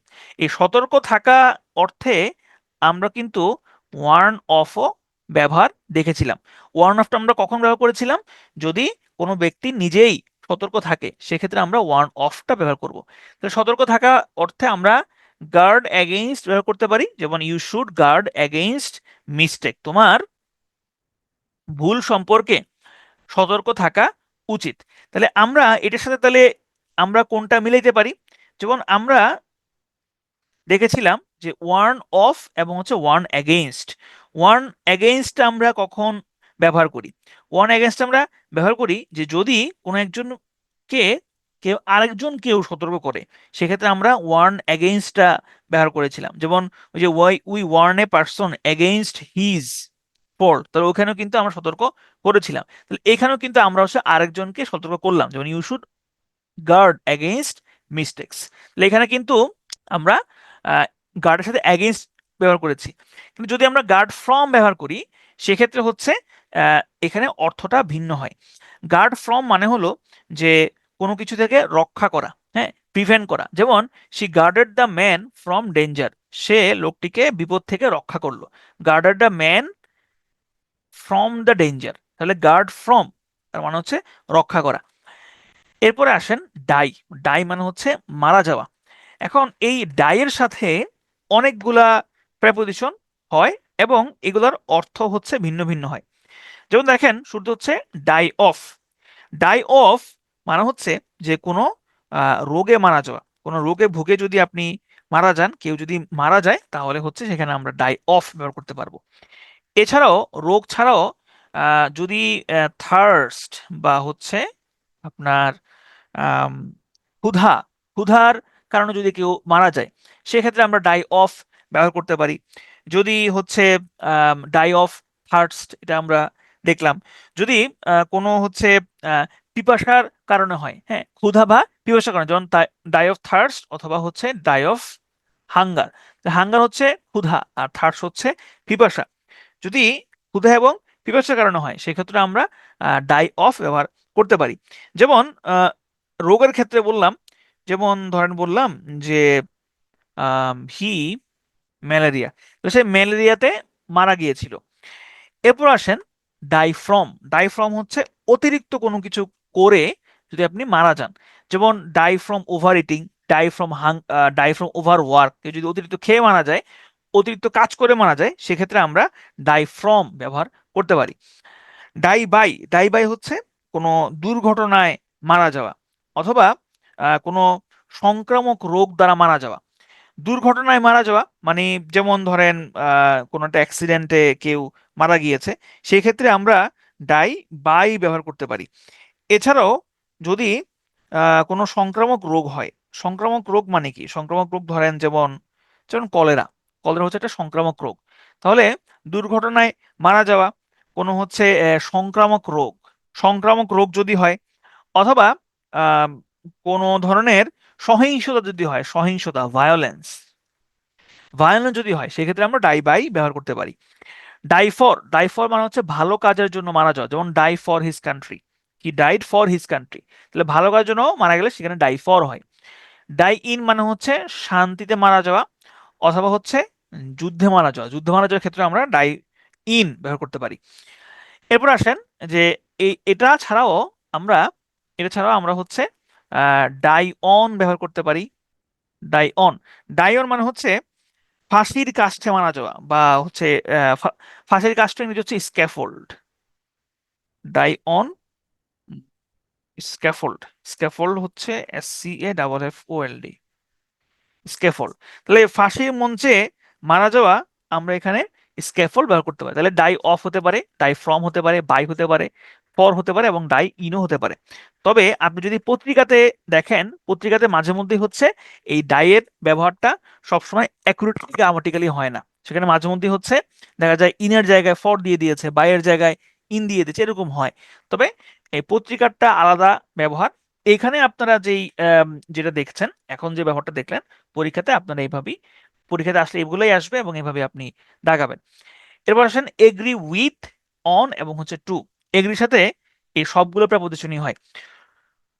কোনো ব্যক্তির সাথে যদি আপনি একমত হন, যে কারোর সাথে, আপনার কোনো ভাই, আপনার বাবা, আপনার মার সাথে আপনি একমত হয়েছেন, সেক্ষেত্রে আমরা এগ্রি উইথ ব্যবহার করতে পারি, এগ্রি উইথ। আবার যদি কোনো বিষয়ে, কোনো ম্যাটারের সাথে আপনি একমত হন, সেক্ষেত্রে আপনি এগ্রি অন ব্যবহার করতে পারেন। আর যদি কোনো প্রস্তাব, প্রপোজাল, অফারের সাথে আপনি একমত হন, সেক্ষেত্রে হবে হচ্ছে এগ্রি টু। যেমন the boy didn't agree dash her proposal. তাহলে এখানে কি আছে? প্রপোজাল দেওয়া আছে, প্রস্তাব। তো যেহেতু প্রস্তাব দেওয়া আছে, সুতরাং আমরা এখানে বসাবো হচ্ছে on. The boy didn't agree on her proposal. এরপর আবার দেখেন যে all the boys agree dash the TNC. TNC মানে হচ্ছে terms and conditions of marriage. তাহলে এটা কি? এটা হচ্ছে একটা বিষয়। তাহলে কোনো বিষয়ের সাথে যদি আপনি একমত হন, সেক্ষেত্রে আমরা কোনটা ব্যবহার করি?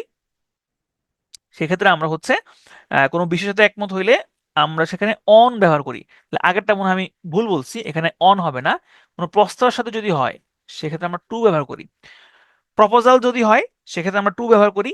আর যদি কোনো বিষয়ের সাথে একমত হওয়া বোঝানো হয়, সেক্ষেত্রে আমরা হচ্ছে অন ব্যবহার করি। আর কোনো ব্যক্তির সাথে যদি একমত হওয়া বোঝানো হয়, সেক্ষেত্রে আমরা হচ্ছে উইথ ব্যবহার করি। এরপরে আসেন ল্যাক। ল্যাক শব্দটা মানে হচ্ছে অভাব। এই ল্যাক শব্দটা ভার্ব হিসেবেও ব্যবহার হতে পারে। আবার এই ল্যাক শব্দটা এটা নাউন হিসেবেও ব্যবহার হতে পারে। ল্যাক যদি ভার্ব হিসেবে ইউজ হয়, সেক্ষেত্রে আমরা ইন ব্যবহার করব। আর ল্যাক যদি নাউন হিসেবে ইউজ হয়, সেক্ষেত্রে আমরা অফ ব্যবহার করব। যেমন এক্সাম্পল দেখি আমরা, হি ল্যাক্স ইন মানি। তার টাকা পয়সার অভাব রয়েছে, তাহলে হি ল্যাক্স ইন মানি। আর যদি নাউন হিসেবে হয়, যেমন হি ল্যাক অফ মানি, তাহলে এখানে হি হ্যাজ ল্যাক। তাহলে হি হ্যাজ ল্যাক, এখানে ল্যাকটা হচ্ছে নাউন। এখানে এটা হচ্ছে নাউন। এটা আপনি কিভাবে বুঝতে পারছেন? কারণ দেখেন এখানে হ্যাজ আছে, হ্যাজের পরে যদি এই ভার্ব বসতো, হ্যাজের পরে ভার্ব কখনো প্রেজেন্ট ফর্মে বসে না, সবসময় পাস্ট পার্টিসিপল ফর্মে বসে। তাহলে এখানে পাস্ট পার্টিসিপল হওয়ার কথা ছিল, ল্যাকড হওয়ার কথা ছিল, এখানে কিন্তু ল্যাক নাই। আচ্ছা, হচ্ছে হি হ্যাজ ল্যাক। তাহলে এখানে এভাবেই বোঝাচ্ছে এটা হচ্ছে নাউন। তাহলে নাউনের পরে আমরা অফ বসিয়েছি, আর এখানে হচ্ছে ভার্ব ল্যাক্স আছে, আমরা এখানে ইন বসিয়েছি। এরপর আসেন লিভ অন, বাই এবং হচ্ছে ফর। এটা খুবই ইম্পর্টেন্ট একটা স্লাইড, সবাই একটু মনোযোগ দেন। আমি বুঝতে পারতেছি সবার হচ্ছে খুবই হচ্ছে যে আহ, বুঝতে অসুবিধা হচ্ছে, বা এগুলো মানে মনে হচ্ছে কি হিবিজিবি পড়া। তারপর একটু মনোযোগ দিয়ে ক্লাসটা করেন, তারপরে যখন আবার বাসায় গিয়ে এক নজর রিডিং পড়বেন, তখন অনেক কিছুই ইজি মনে হবে।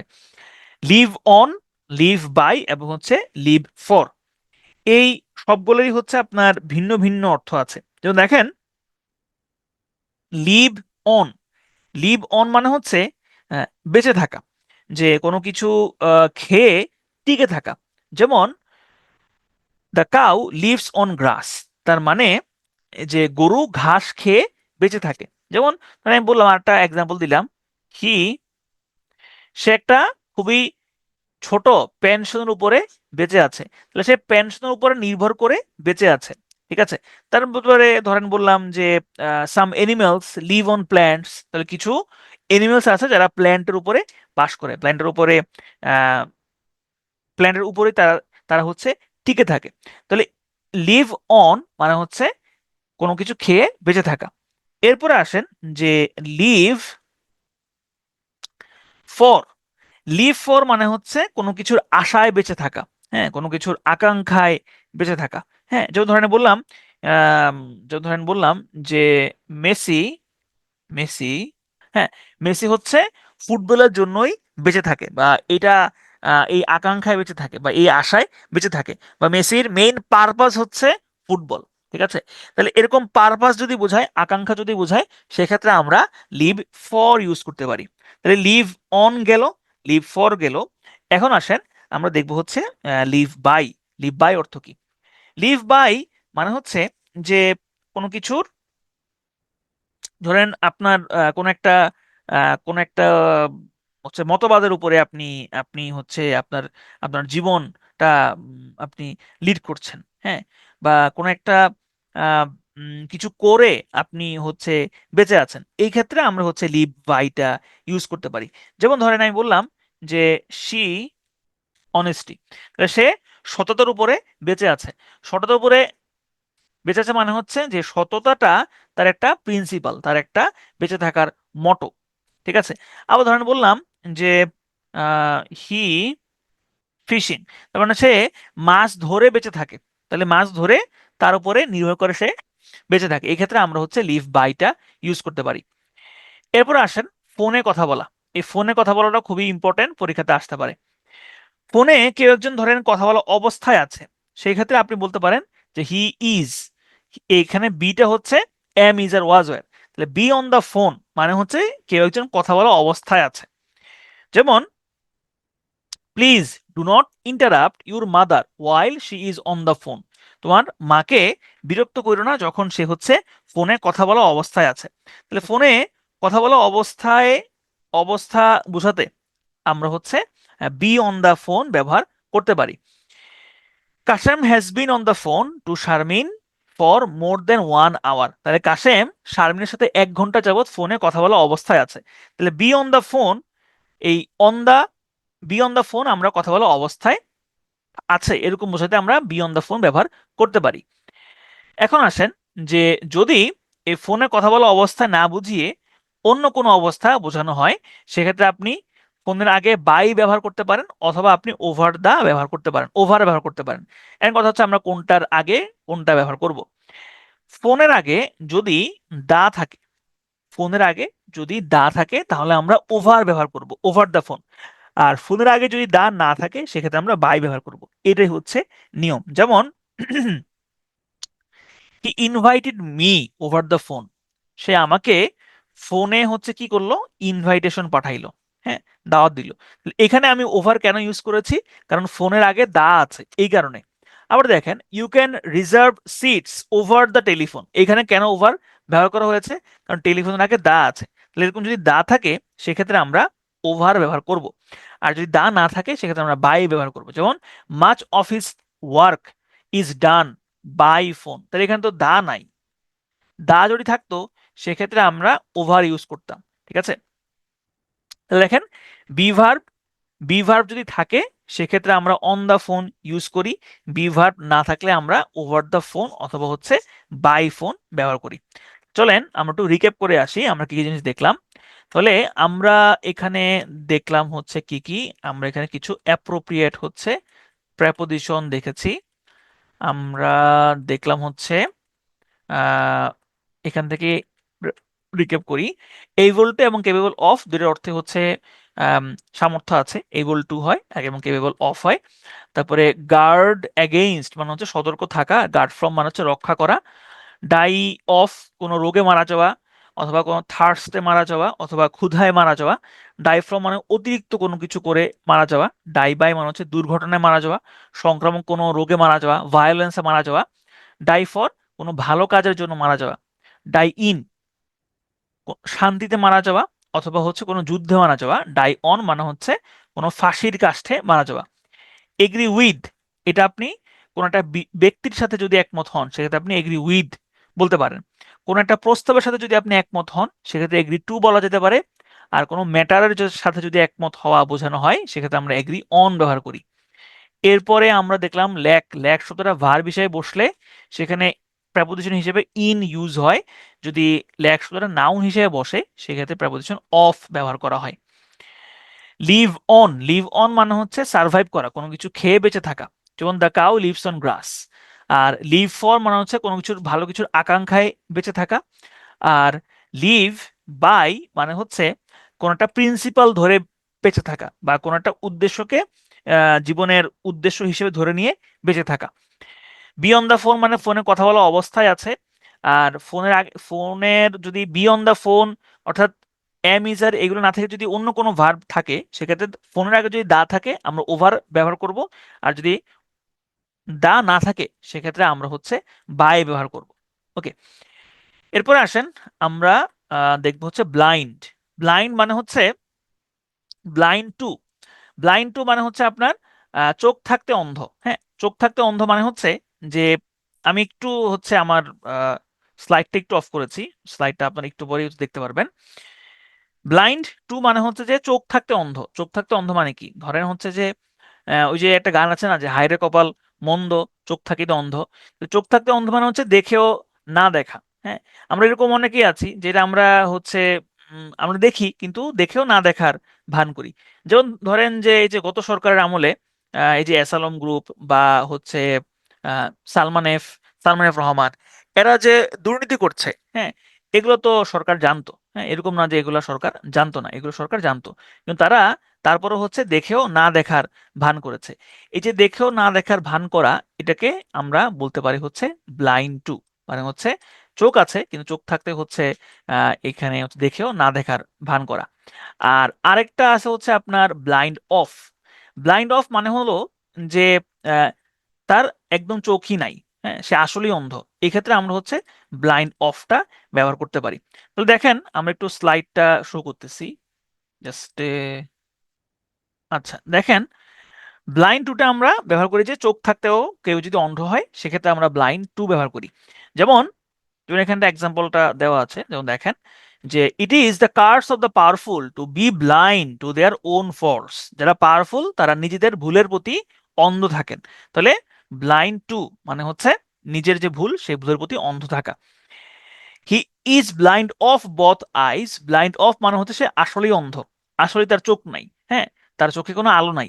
এক্ষেত্রে আমরা হচ্ছে ব্লাইন্ড অফ ব্যবহার করতে পারি। এরপর আসেন এন্টার। এন্টারের সাথে ইনটু হয়, আবার এন্টারের সাথে ইনটু হয় না, দুইটাই হয়। যেমন দেখেন হি এন্টার্ড দ্য রুম, এই ক্ষেত্রে এন্টারের সাথে কিন্তু কোনো ইনটু হবে না।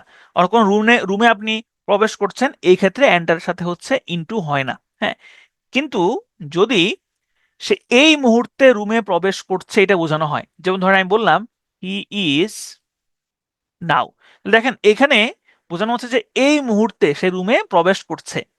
যদি এটা এরকম অ্যাকশন বোঝাচ্ছে যে এই মুহূর্তে আপনি দেখছেন যে কেউ রুমে প্রবেশ করছে, সেই ক্ষেত্রে কিন্তু আবার ইনটু ব্যবহার করা যায়। তাহলে he is entering into room now, তাহলে যদি এরকম কন্টিনিউয়াস টেন্স হয় সেক্ষেত্রে এন্টারের পরে ইনটু হয়। কিন্তু যদি এরকম ইনডিফিনিট টেন্স হয় সেক্ষেত্রে কিন্তু এন্টার পরে ইনটু হয় না, রুমে প্রবেশ করা বোঝানো হলে।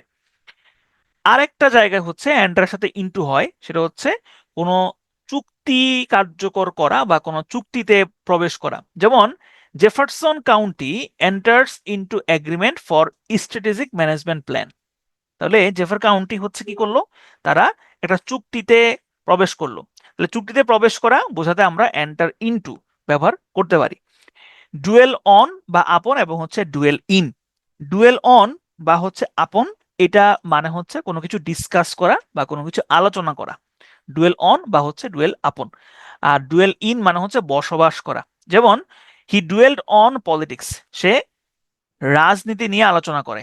হি ডুয়েলড অন পলিটিক্স মানে হচ্ছে সে রাজনীতি নিয়ে আলোচনা করে। আর the poor dwell in huts মানে হচ্ছে গরিবরা হচ্ছে কোথায়, কুঁড়ে ঘরে বাস করে। এরপর আসেন ইনসিস্ট। ইনসিস্ট অন মানে হচ্ছে জিদ করা। যেমন he insisted on coming with me, সে আমার সাথে আসার জন্য জোর করছিল। দেখেন এখানে এই যে অনের পরে একটা ভার্ব আছে, এই ভার্বের সাথে হচ্ছে আইএনজি যুক্ত হয়েছে। সবসময় মাথায় রাখবেন যখন কোনো প্রেপোজিশনের পরে যদি ভার্ব বসে, সেই ভার্বের সাথে অবশ্যই আইএনজি যুক্ত হয়। ভার্বের সাথে অবশ্যই আইন যুক্ত হয়, ঠিক আছে? তাহলে ইনসিস্ট অন মানে হচ্ছে জিদ করা। আর পারসিস্ট পারসিস্ট ইন মানে হচ্ছে কোনো কিছু নিয়ে অধ্যবসায়ী হয়ে লেগে থাকা, গিভ আপ না করা। যেমন as long as we persist in our deepest destiny we will continue to grow. তাহলে পারসিস্ট ইন মানে হচ্ছে অধ্যবসায়ী হয়ে লেগে থাকা, গিভ আপ না করা। স্মাইল অ্যাট, স্মাইল অ্যাট মানে হচ্ছে উপহাস করা, মানে আপনি কাউকে মক করছেন, এই ক্ষেত্রে আপনি স্মাইল অ্যাটটা ব্যবহার করবেন। কিন্তু যদি হয় নর্মাল হাসি বা নর্মাল হাসাহাসি করা, সেক্ষেত্রে হবে হচ্ছে স্মাইল অন। যেমন anyone can smile on their best day, I like to meet a man who can smile on his oats. তাহলে স্মাইল অন মানে হচ্ছে নর্মাল হাসি, এই নর্মাল হাসিতে আমরা স্মাইল অন ব্যবহার করতে পারি।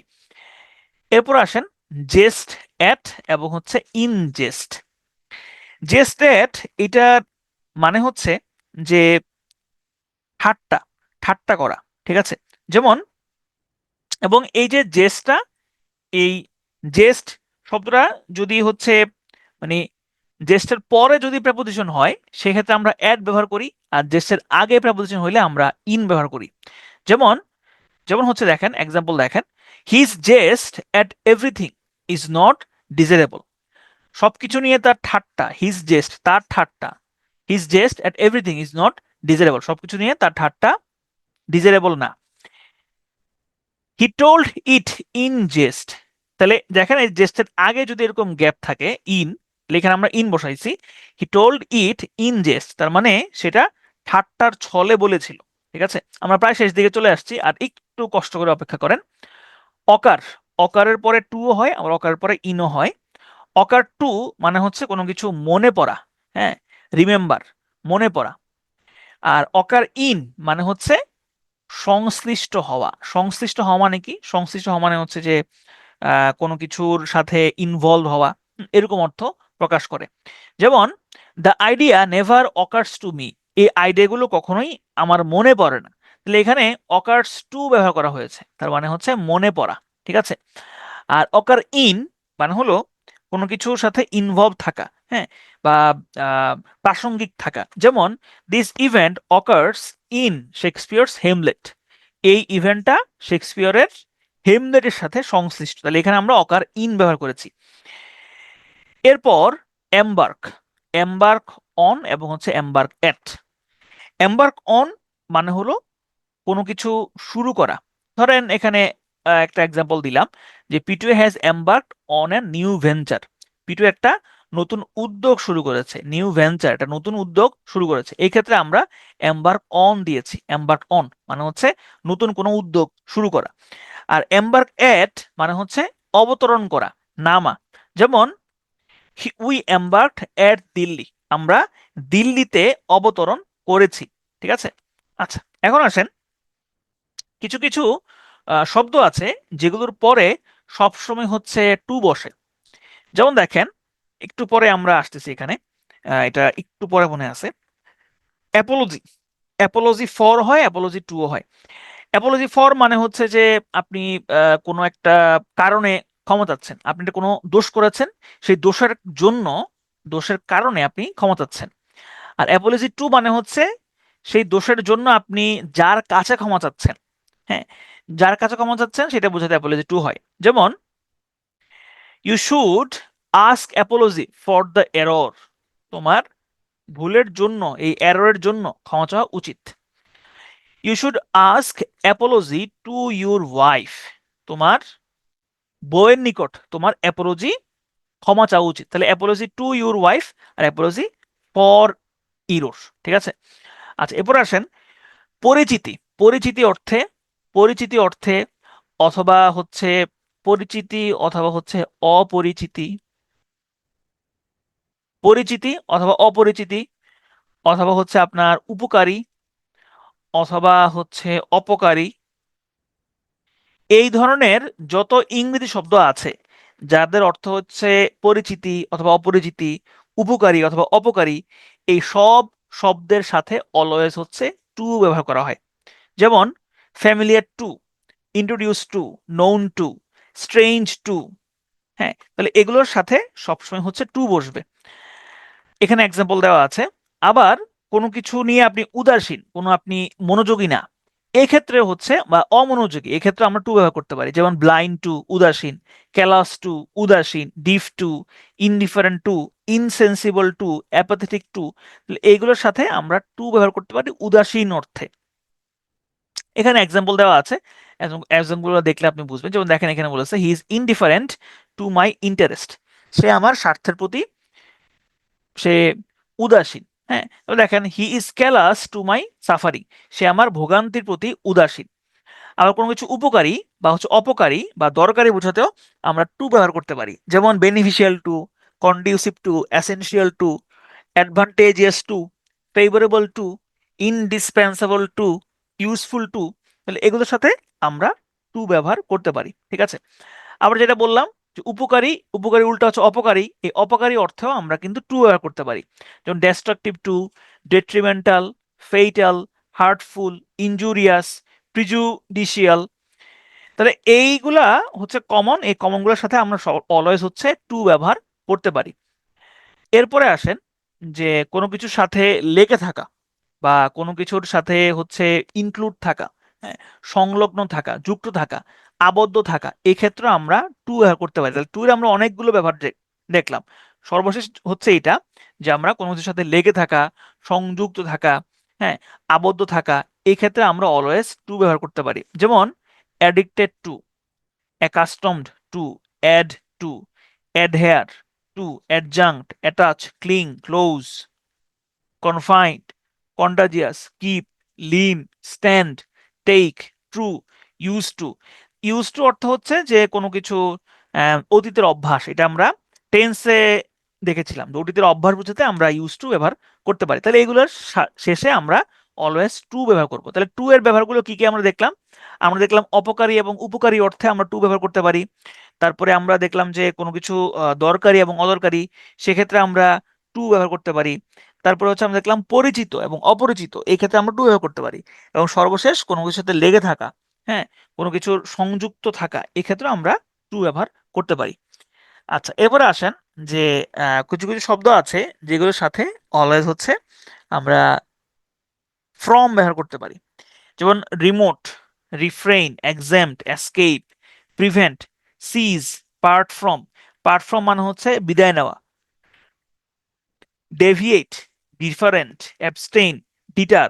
তাহলে এইগুলোর সাথে অলওয়েজ অলওয়েজ অলওয়েজ ফ্রম বসবে। যেমন আমরা কিছু এক্সাম্পল দেখি। He refrain from taking any drastic action, সে কোনো ধরনের ড্রাস্টিক অ্যাকশন নেওয়া থেকে বিরত থাকলো। হি রিফ্রেইন, রিফ্রেইন মানে হচ্ছে বিরত থাকা। When she parted from her parents, he her eyes were full of tears, যখন সে তার বাবা মার থেকে বিদায় নিল, তার চোখ অশ্রু সিক্ত ছিল। তাহলে এখানে আমরা ফ্রম ব্যবহার করেছি পার্টের সাথে। তাহলে এরকম পার্টের সাথে আমরা ফ্রম ব্যবহার করতে পারি, রিফ্রেইনের সাথে আমরা হচ্ছে ফ্রম ব্যবহার করতে পারি, আমরা এখানে ডেভিয়েট, ডিটার, এগুলোর সাথে আমরা ফ্রম ব্যবহার করতে পারি। আচ্ছা, এরপরে আসেন একটু পরে আমরা রিকেপ করবো অফ। অফ কোন কোন জায়গায় আমরা ব্যবহার করতে পারি? এখানে কিছু কমন শব্দ দেওয়া আছে, এই কমন শব্দগুলোর সাথে সবসময় হচ্ছে অফ ব্যবহৃত হয়, যেমন bereft of, boast of, proud of, despair of, devoid of, dispose of, jealous of, oblivious, mindful, repent, rob, ignorant, এগুলোর সাথে অলওয়েজ হচ্ছে অফ বসে। এরপর আসেন আমরা দেখবো হচ্ছে কিছু শব্দ যেগুলোর সাথে সবসময় হচ্ছে ইন ব্যবহার করা হয়। যেমন দেখেন এখানে আছে, যেমন এখানে একটা গল্প দেওয়া আছে, এই গল্পের যে শব্দগুলো আছে এগুলোর সাথে সবসময় ইন বসে। যেমন টুনটুনি টিকটিকি ভালোবাসার সাথে মগ্ন হয়ে ইন্ডালজ ইন, জীবনে বড় একটা মিস্টেক করলো, তাদেরকে তাদের ভালোবাসাকে সাকসিড করার জন্য অ্যাসিস্ট করেছিল তেলাপোকা, কিন্তু তেলাপোকা নিজেই টুনটুনি ভালোবাসা পাওয়ার জন্য একেবারে পারসিস্ট। তেলাপোকা টুনটুনির প্রতি অন্যের ভালোবাসাকে এক্সেল করে তার রুমে ইন করলো। অষ্টুনি তেলাপোকাকে বিশ্বাস, ফেইথ করে কারেক্ট সময় তেলাপোকা ভালোবাসা গ্রহণ করে রাইট কাজ করলো, এই সব কিছুর সাথেই নিজেই কনসার্ন ছিল। তাহলে এখানে যে কনসার্ন, সাকসিড, অ্যাসিস্ট, পারসিস্ট, এগুলোর সাথে অলওয়েজ অলওয়েজ অলওয়েজ ইন বসবে, ঠিক আছে। তাহলে এইগুলা হচ্ছে মাথায় রাখতে হবে। তাহলে এই দেখেন এখানে হচ্ছে সবগুলা দেওয়া আছে। আচ্ছা, এরপর আসেন আমরা দেখবো হচ্ছে যে অমিশন অফ প্রেপোজিশন, মানে কোথায় কোথায় আপনি প্রেপোজিশন হচ্ছে বাদ দিবেন। আমরা এতক্ষণ ধরে যেগুলো দেখলাম সেক্ষেত্রে আমরা দেখলাম হচ্ছে কোন কোন জায়গায় আমরা প্রেপোজিশন বসাইতে পারি। তবে এরকম ইংরেজিতে প্রায় আসে যেখানে আমরা হচ্ছে প্রেপোজিশন অমিট করব, অর্থাৎ আমরা প্রেপোজিশন বাদ দিতে পারি।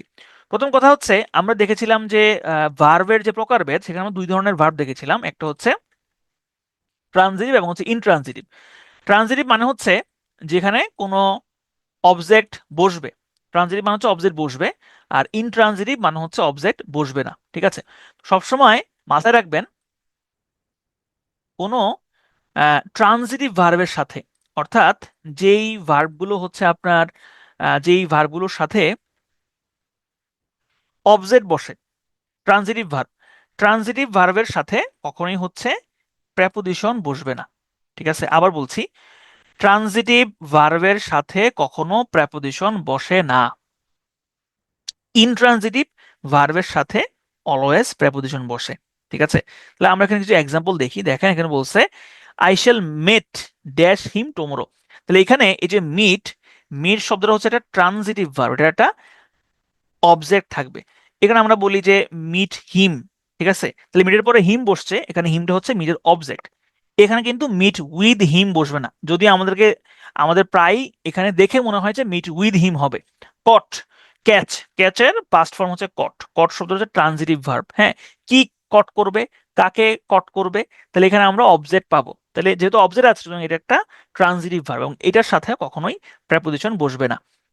তাহলে এগুলো হচ্ছে সেম। দেখেন এখানে হচ্ছে আপনার এটা আমরা আগেই দেখেছি, যেমন এই যে লাস্ট, লাস্টের আগে হচ্ছে আমরা ইন বসাই না বা প্রেপোজিশন বসাই না। তারপরে যে দিস, দিসের আগেও কিন্তু আমরা দিস, নেক্সট, লাস্ট, এগুলোর আগে আমরা প্রেপোজিশন বসাই না। Abroad, downstairs, upstairs, home, here, there, এগুলোর আগে আমরা টু বসাই না। তারপরে অ্যাওয়েট, অ্যাওয়েটের পরে আমরা কোনো প্রেপোজিশন বসাই না। ঠিক আছে, ওকে, এরপর আসেন এখানে কিছু শব্দ দেওয়া আছে যে আমরা এগুলো অলরেডি দেখেছি, this, that, next, every, last, এগুলোর আগে কখনোই কোনো প্রেপোজিশন বসবে না। তারপরে হচ্ছে মর্নিং, ইভিনিং, এগুলোর আগে তো আমরা ইন বসাই, এগুলো আমরা আগেই দেখেছি। তারপরে কোনো নির্দিষ্ট দিন হলে সেখানে আমরা অন বসাই, এগুলো আমরা আগেই দেখেছি। কিন্তু টুমোরো, টুডে অথবা ইয়েস্টারডে, এইগুলোর আগে কিন্তু কোনো ধরনের প্রেপোজিশন বসবে না। যেমন দেখেন এই যে he will come tomorrow, not come on tomorrow. He is not coming on today নয়, he is not coming just today. They came yesterday, not on yesterday. তাহলে টুডে, ইয়েস্টারডে, টুমোরো, এগুলোর আগে আমরা হচ্ছে অন বসাবো না বা কোনো প্রেপোজিশন বসাবো না। এরপরে আসেন হোম, হোমের আগে কোনো প্রেপোজিশন বসে না, এটা আমরা দেখেছি। তারপরে হচ্ছে এখানে আমরা আরেকটা জিনিস হচ্ছে, কোনো কোনো সময় দেখা যায় যে একটা ভার্বের পরে আপনার দেখা যায় যে আম, কোনো একটা সেন্টেন্সে ডাবল ভার্ব থাকে।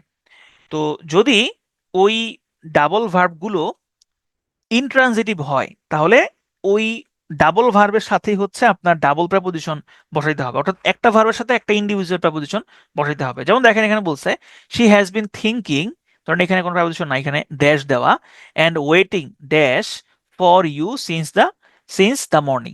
এখানে থিঙ্কিং, থিঙ্কিং এর পরে বসবে হচ্ছে অ্যাবাউট, কারণ থিঙ্কিং এর পরে অ্যাবাউট বসে। আর ওয়েটিং, ওয়েটিং এর পরে হচ্ছে ফর বসে, তাহলে ওয়েটিং ফর এবং হচ্ছে থিঙ্কিং অ্যাবাউট। এরপরে দেখেন police has been looking for and enquiring after the thief for a long time. Looking এর পরে ফর বসছে, ইনকোয়ারিং এর পরে হচ্ছে আফটার বসছে।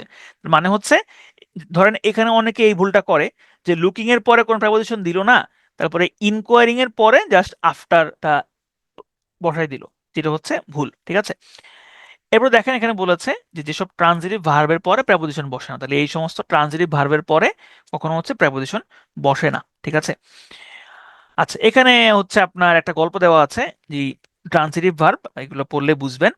এরপর দেখেন এখানে কিন্তু এক্সাম্পল দেওয়া আছে, যেমন চায়না অ্যাটাকড অন ইরাক, অ্যাটাকটের পরে কোনো প্রেপোজিশন হয় না। ইনফর্মের পরে কোনো প্রেপোজিশন হয় না, টু হবে না এখানে।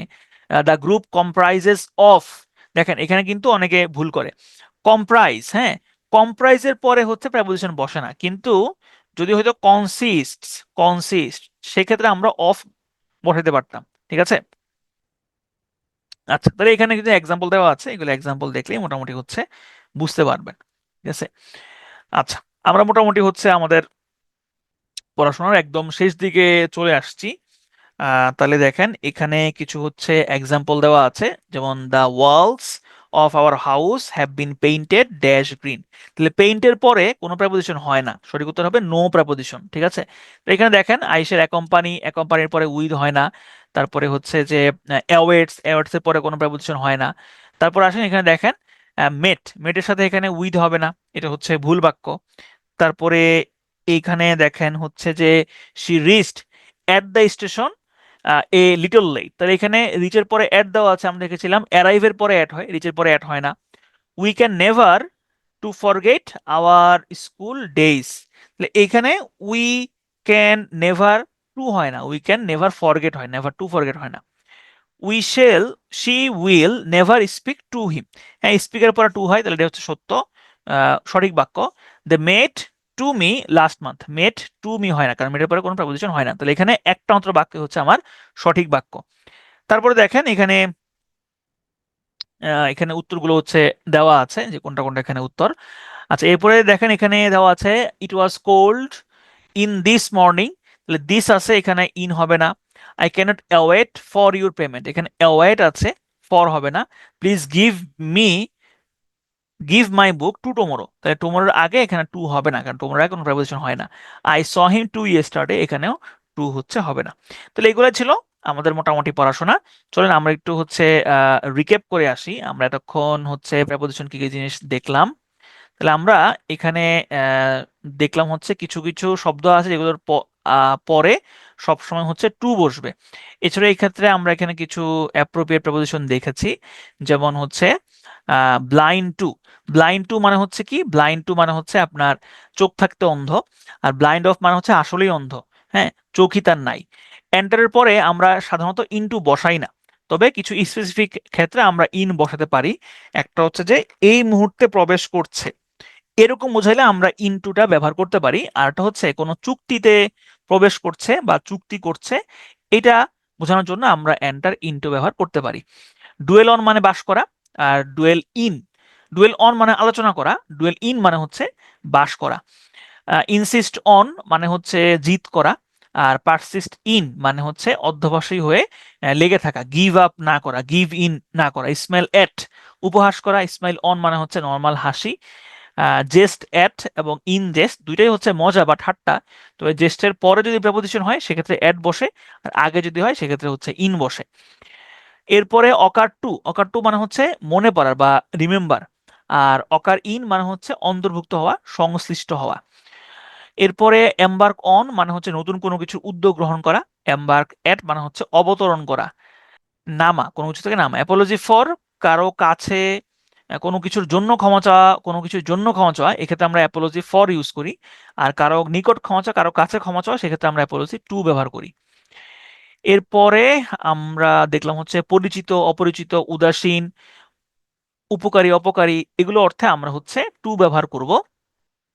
তারপরে আমরা দেখলাম হচ্ছে কোন কোন জায়গায় আমরা হচ্ছে ফ্রম ব্যবহার করতে পারি, কোন কোন জায়গায় আমরা হচ্ছে অফ ব্যবহার করতে পারি। কিছু কমন ভার্ব আছে যেগুলোর সাথে আমরা সবসময় হচ্ছে এই অফ ব্যবহার করতে পারি, আবার কিছু কিছু ভার্ব আছে যেগুলোর সাথে আমরা ফ্রম ব্যবহার করতে পারি, কিছু ভার্ব আছে যেগুলোর সাথে আমরা সবসময় ইন ব্যবহার করতে পারি। ওকে, এগুলা হচ্ছে সবগুলো মুখস্থ করার বিষয়।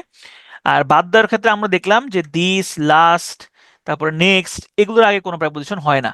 এবারে ট্রানজিটিভ ভার্ব যেগুলো আছে, ট্রানজিটিভ ভার্বের পরে কোনো ধরনের প্রেপোজিশন ব্যবহার হয় না। ট্রানজিটিভ ভার্বের পরে সবসময় হচ্ছে সাধারণত ইনট্রানজিটিভ যে ভার্বগুলো আছে, ইনট্রানজিটিভ ভার্বের শেষেই সাধারণত হচ্ছে প্রেপোজিশন ব্যবহৃত হয়। ওকে, এরপরে আমরা দেখলাম টুমোরো, ইয়েস্টারডে, টুডে, এগুলোর আগে কোনো প্রেপোজিশন হয় না। তারপরে দেখলাম হচ্ছে ট্রানজিটিভ ভার্বের পর প্রেপোজিশন হয় না, এগুলো আমরা দেখেছি। ওকে, তাই মোটামুটি এই ছিল আমাদের প্রেপোজিশনের ক্লাস। অনেক লম্বা একটা ক্লাস ছিল এবং আমি আপনাদের কোনো কথা বলার সুযোগই দেই নাই, কারণ সুযোগ দিলে আসলে এই ক্লাসটা অনেক লম্বা হয়ে যেত, যেহেতু আজকে ক্লাসটা এমনিতেই দেরি করে শুরু হয়েছে। আমি আপনাদের চ্যাট বক্সটা অন করে দিচ্ছি, আপনাদের কোনো যদি প্রশ্ন থাকে সেক্ষেত্রে প্রশ্ন এখন করতে পারেন। তাহমিদ, উনি হচ্ছে স্যাড রিয়েক্ট দিচ্ছেন, প্রেপোজিশনের রুলস গুলা মনে থাকে না, মাথা শেষ, মাথা ধরে গেছে। আমরা তো রেগুলারে আরো বেশি পড়াই, রেগুলারে আমরা আরো বেশি পড়াই। ঠিক আছে, জি, প্র্যাকটিস প্র্যাকটিস করতে হবে প্রচুর। না, আপনাদের গ্রুপ ভার্ব লাগবে না, গ্রুপ ভার্ব বাদ, গ্রুপ ভার্ব আসবে না আপনাদের। হি is hard at work before examination, এই বাক্যটাতে হার্ড এট ওয়ার্ক না দিয়ে শুধু হার্ড ওয়ার্ক দিলে হবে? আপনি দেখেন, যদি আপনি এরকম দেন he is hard work, he is hard work হয়, হবে এরকম he works hard, he works hard before examination, এরকম হবে। হি ইজ হার্ড ওয়ার্ক দিলে কি হবে? হবে না। আপাতত শুধু স্লাইড পড়েন, আপাতত শুধু স্লাইড পড়েন। ভোকাবুলারির পিডিএফ, ভোকাবুলারি কোন পিডিএফটা? হোমের আগে কি কখনোই প্রিপোজিশন বসবে না? হোমের আগে কখনোই প্রিপোজিশন বসবে না ওরকম না, কিছু এক্সেপশন আছে। যেমন আপনার হোমের আগে ওই যে স্টে, স্টের আগে হচ্ছে এট হোম হয়, তারপরে এটা হচ্ছে ব্রিটিশরা ইউজ করে। তারপরে ওই যে আমরা বাড়িতে থাকা বোঝাতে আমরা সেখানে এট হোম ব্যবহার করতে পারি। কাহুর প্র্যাকটিস করলে কি প্রেপোজিশন শেখা যাবে? জি, শেখা যাবে, তবে সেটা কখনোই হচ্ছে 100% না। ঠিক আছে? Beside or next to by থাকলে কিভাবে বুঝবো যে এরা একদম পাশাপাশি আছে, মানে লেগে আছে নাকি দূরে আছে? কিভাবে ইউজ করব তখন? না, এটা তো হচ্ছে যিনি বলবেন তার উপরে নির্ভর করবে। এই কারণে তো বললাম যে প্রশ্নের অপশনে যে কোনো একটা থাকবে, হয় বিসাইড থাকবে, না হয় নেক্সট টু থাকবে, না হয় বাই থাকবে, যেটা থাকবে সেটা দেখাবেন। প্রিপারেশন এক্সাম গুলো একসাথে না নিয়ে ডিভাইড করে ডেইলি কিছু কিছু টপিকস নিলে ভালো হতো, তাহলে আমরা ভালোভাবে পড়ে দেন এক্সাম নিতে মনে থাকতো। আচ্ছা, ঠিক আছে, এটা হচ্ছে যে আমরা চিন্তা ভাবনা করবো যে এটা কোনো এরকম অপশন দেওয়া যায় কিনা। একমাত্র বিবেচনা একটা জিনিস যা প্র্যাকটিস করলেও 100% হচ্ছে না।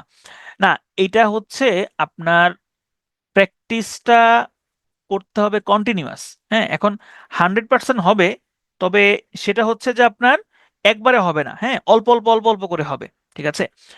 ভোকাবুলারি আমাদের যে ফর্মগুলো আছে ভোকাবুলারি সেখান থেকে পড়তে পারেন, তবে আমি ইনিশিয়ালি বলছিলাম ব্যারন্সের 333 যে ওয়ার্ডসটা আছে সেটা পড়ার জন্য। ঠিক আছে? আজ ক্লাস করে মনে হচ্ছে প্রেপোজিশন পড়ে কমপ্লিট করতে পারবো না, এই সময়ে সবই মুখস্থ। না, আপনি কমপ্লিট করতে পারবেন, কারণ হচ্ছে যে আপনার 17ই অক্টোবর পরীক্ষা। এখানে স্লাইড আছে প্রায় 250+। আপনি যদি প্রতিদিন 10টা করে স্লাইডও পড়েন, সেক্ষেত্রে হচ্ছে আপনার কিন্তু শেষ হয়ে যাবে। ঠিক আছে? ফিজিক্সের গাইডলাইন ক্লাস তো হয়েছে মনে হয়, ফিজিক্সের গাইডলাইন ক্লাস তো মনে হয়েছে, যদি না হয় সেক্ষেত্রে হবে। ফিজিক্সের গাইডলাইন ক্লাস তো আমার কাছে যতটুকু মনে হয় হয়েছে। হোমের আগে তো শুধু টু হবে না, নাকি কোনো প্রেপোজিশনই হবে না? টু হবে না, নর্মালি হচ্ছে কোনো প্রেপোজিশন হয় না, কিন্তু কিছু স্পেসিফিক ক্ষেত্রে এড বসে। ঠিক আছে? ভালো কিছুর জন্য মারা যাওয়ার এক্সাম্পল দেন, যেমন he died for his country, he died for his nation.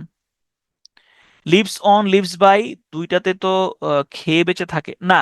Leave on হচ্ছে আপনি কোনো কিছু খেয়ে সার্ভাইভ করছেন। হ্যাঁ, ধরেন যে যেমন ধরেন প্যালেস্টাইনের মানুষজন, প্যালেস্টাইনের মানুষজন যে তারা হচ্ছে গাছের যে লতাপাতা, লতাপাতা খেয়ে বেঁচে আছে, সেক্ষেত্রে আপনি সেখানে লিভ অন ব্যবহার করতে পারবেন। হ্যাঁ, আবার ধরেন কেউ একজন হচ্ছে কোনো একটা কাজ করে সেটার উপরে সে জীবিকা নির্বাহ করে, হ্যাঁ, জীবিকা নির্বাহের ক্ষেত্রে আপনি লিভ বাই ব্যবহার করতে পারেন।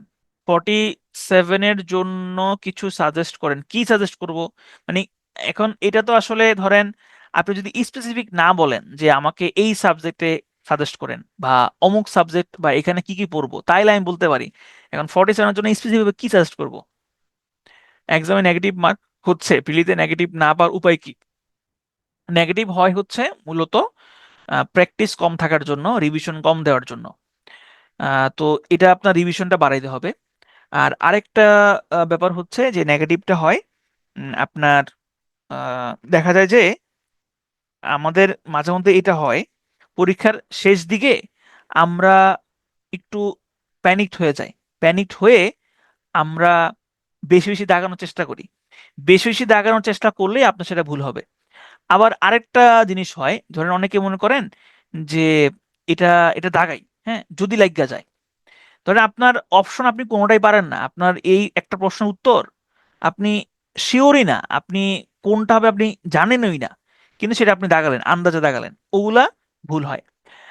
কিন্তু যদি আপনি 50-50 চান্স আছে যে হ্যাঁ আমি দুইটা অপশনের মধ্যে কিছুটা গন্ডগোল আছে আমার, সেই ক্ষেত্রে আপনি 50-50 চান্স গুলা নিতে পারেন। তাহলে এখন এই নেগেটিভ মার্কসটা কমানোর জন্য কি করতে হবে? যেগুলো একদম শিওর, শিওর ছাড়া দাগানো যাবে না, যেগুলো আপনি শিওর সেগুলো দাগাবেন। হ্যাঁ, এবং এটা হচ্ছে প্র্যাকটিসের ব্যাপার, আপনার মডেল টেস্ট দিয়ে দিয়ে বুঝতে হবে যে আপনি কতটা, কয়টা দাগাইলে কয়টা শিওর হইলে, শিওর হয়ে কতটা দাগাইলে আপনার কয়টা ভুল হচ্ছে। প্রথমেই মানে লোভ করা যাবে না যে আমি এটা পারি না, ঠিক আছে দেখে এটা অ্যাটেম্প্ট নেই, না অ্যাটেম্প্ট নিলে এটা ভুল হওয়ার সম্ভাবনা বেশি থাকবে। তাহলে এই লোভটা করা যাবে না, ঠিক আছে। আচ্ছা, তারপরে কি বলছে? I went here in a helicopter. ঠিক আছে, এখানে হেলিকপ্টারের আগে হচ্ছে আপনার যদি সাধারণত আর্টিকেল থাকে, সেক্ষেত্রে আমরা হচ্ছে ইন বসাই, আমরা হচ্ছে বাই বসাই না। ঠিক আছে, যদি এটা এরকম যে জার্নি বাই হেলিকপ্টার, সেক্ষেত্রে আমরা বাই বসাতাম, দেখেন এখানে কোনো আর্টিকেল নাই। ইংলিশে দুর্বল যারা মোটামুটি পারে ওদের জন্য একটু সাজেশন দেন ভাইয়া, কি করব? ইংলিশে দুর্বল যারা আবার মোটামুটি পারে, তাহলে তো দুটো তো কন্ট্রাডিক্টরি হয়ে গেল না। দেখেন এইখানে হচ্ছে আপনার ব্যাপারটা হলো কিছু বেসিক জিনিস আপনাকে পারতেই হবে। যেমন এক নাম্বার বেসিক জিনিস হচ্ছে পার্টস অফ স্পিচ চিনতে পারা। এটা হচ্ছে আপনার এক নাম্বার বেসিক জিনিস। এটা যদি আপনি না বুঝেন, তাইলে হচ্ছে যে বলতে হবে যে আপনার ইংরেজিতে আসলে আপনি কোনো কিছু পারেন না। তো যদি একদম দুর্বল হন, সেক্ষেত্রে এইটা আগে আপনি ক্লিয়ার করবেন যে পার্টস অফ স্পিচটা আপনি চিনতে পারেন। হ্যাঁ, ঠিকঠাক ভাবে পার্টস অফ স্পিচ চিনলে এরপরে আপনাকে ধরতে হবে টেন্স। টেন্সের পরে আপনার যাইতে হবে ভয়েসের কাছে, আর এরপরে নাম্বার জেন্ডার, হ্যাঁ, এরপরে স্পেলিং। এইগুলা যদি আপনি মোটামুটি পড়েন, দেখা যাবে যে আপনি যে কোনো পরীক্ষাতে অন্তত 7, 8, 10টা প্রশ্ন আপনি কমন পাবেন। পিডিএফ পড়তে গেলে ফোন হ্যাং হয়ে যায়, ক্লাস করলে এক্সাম দিলে প্রবলেম হয় না।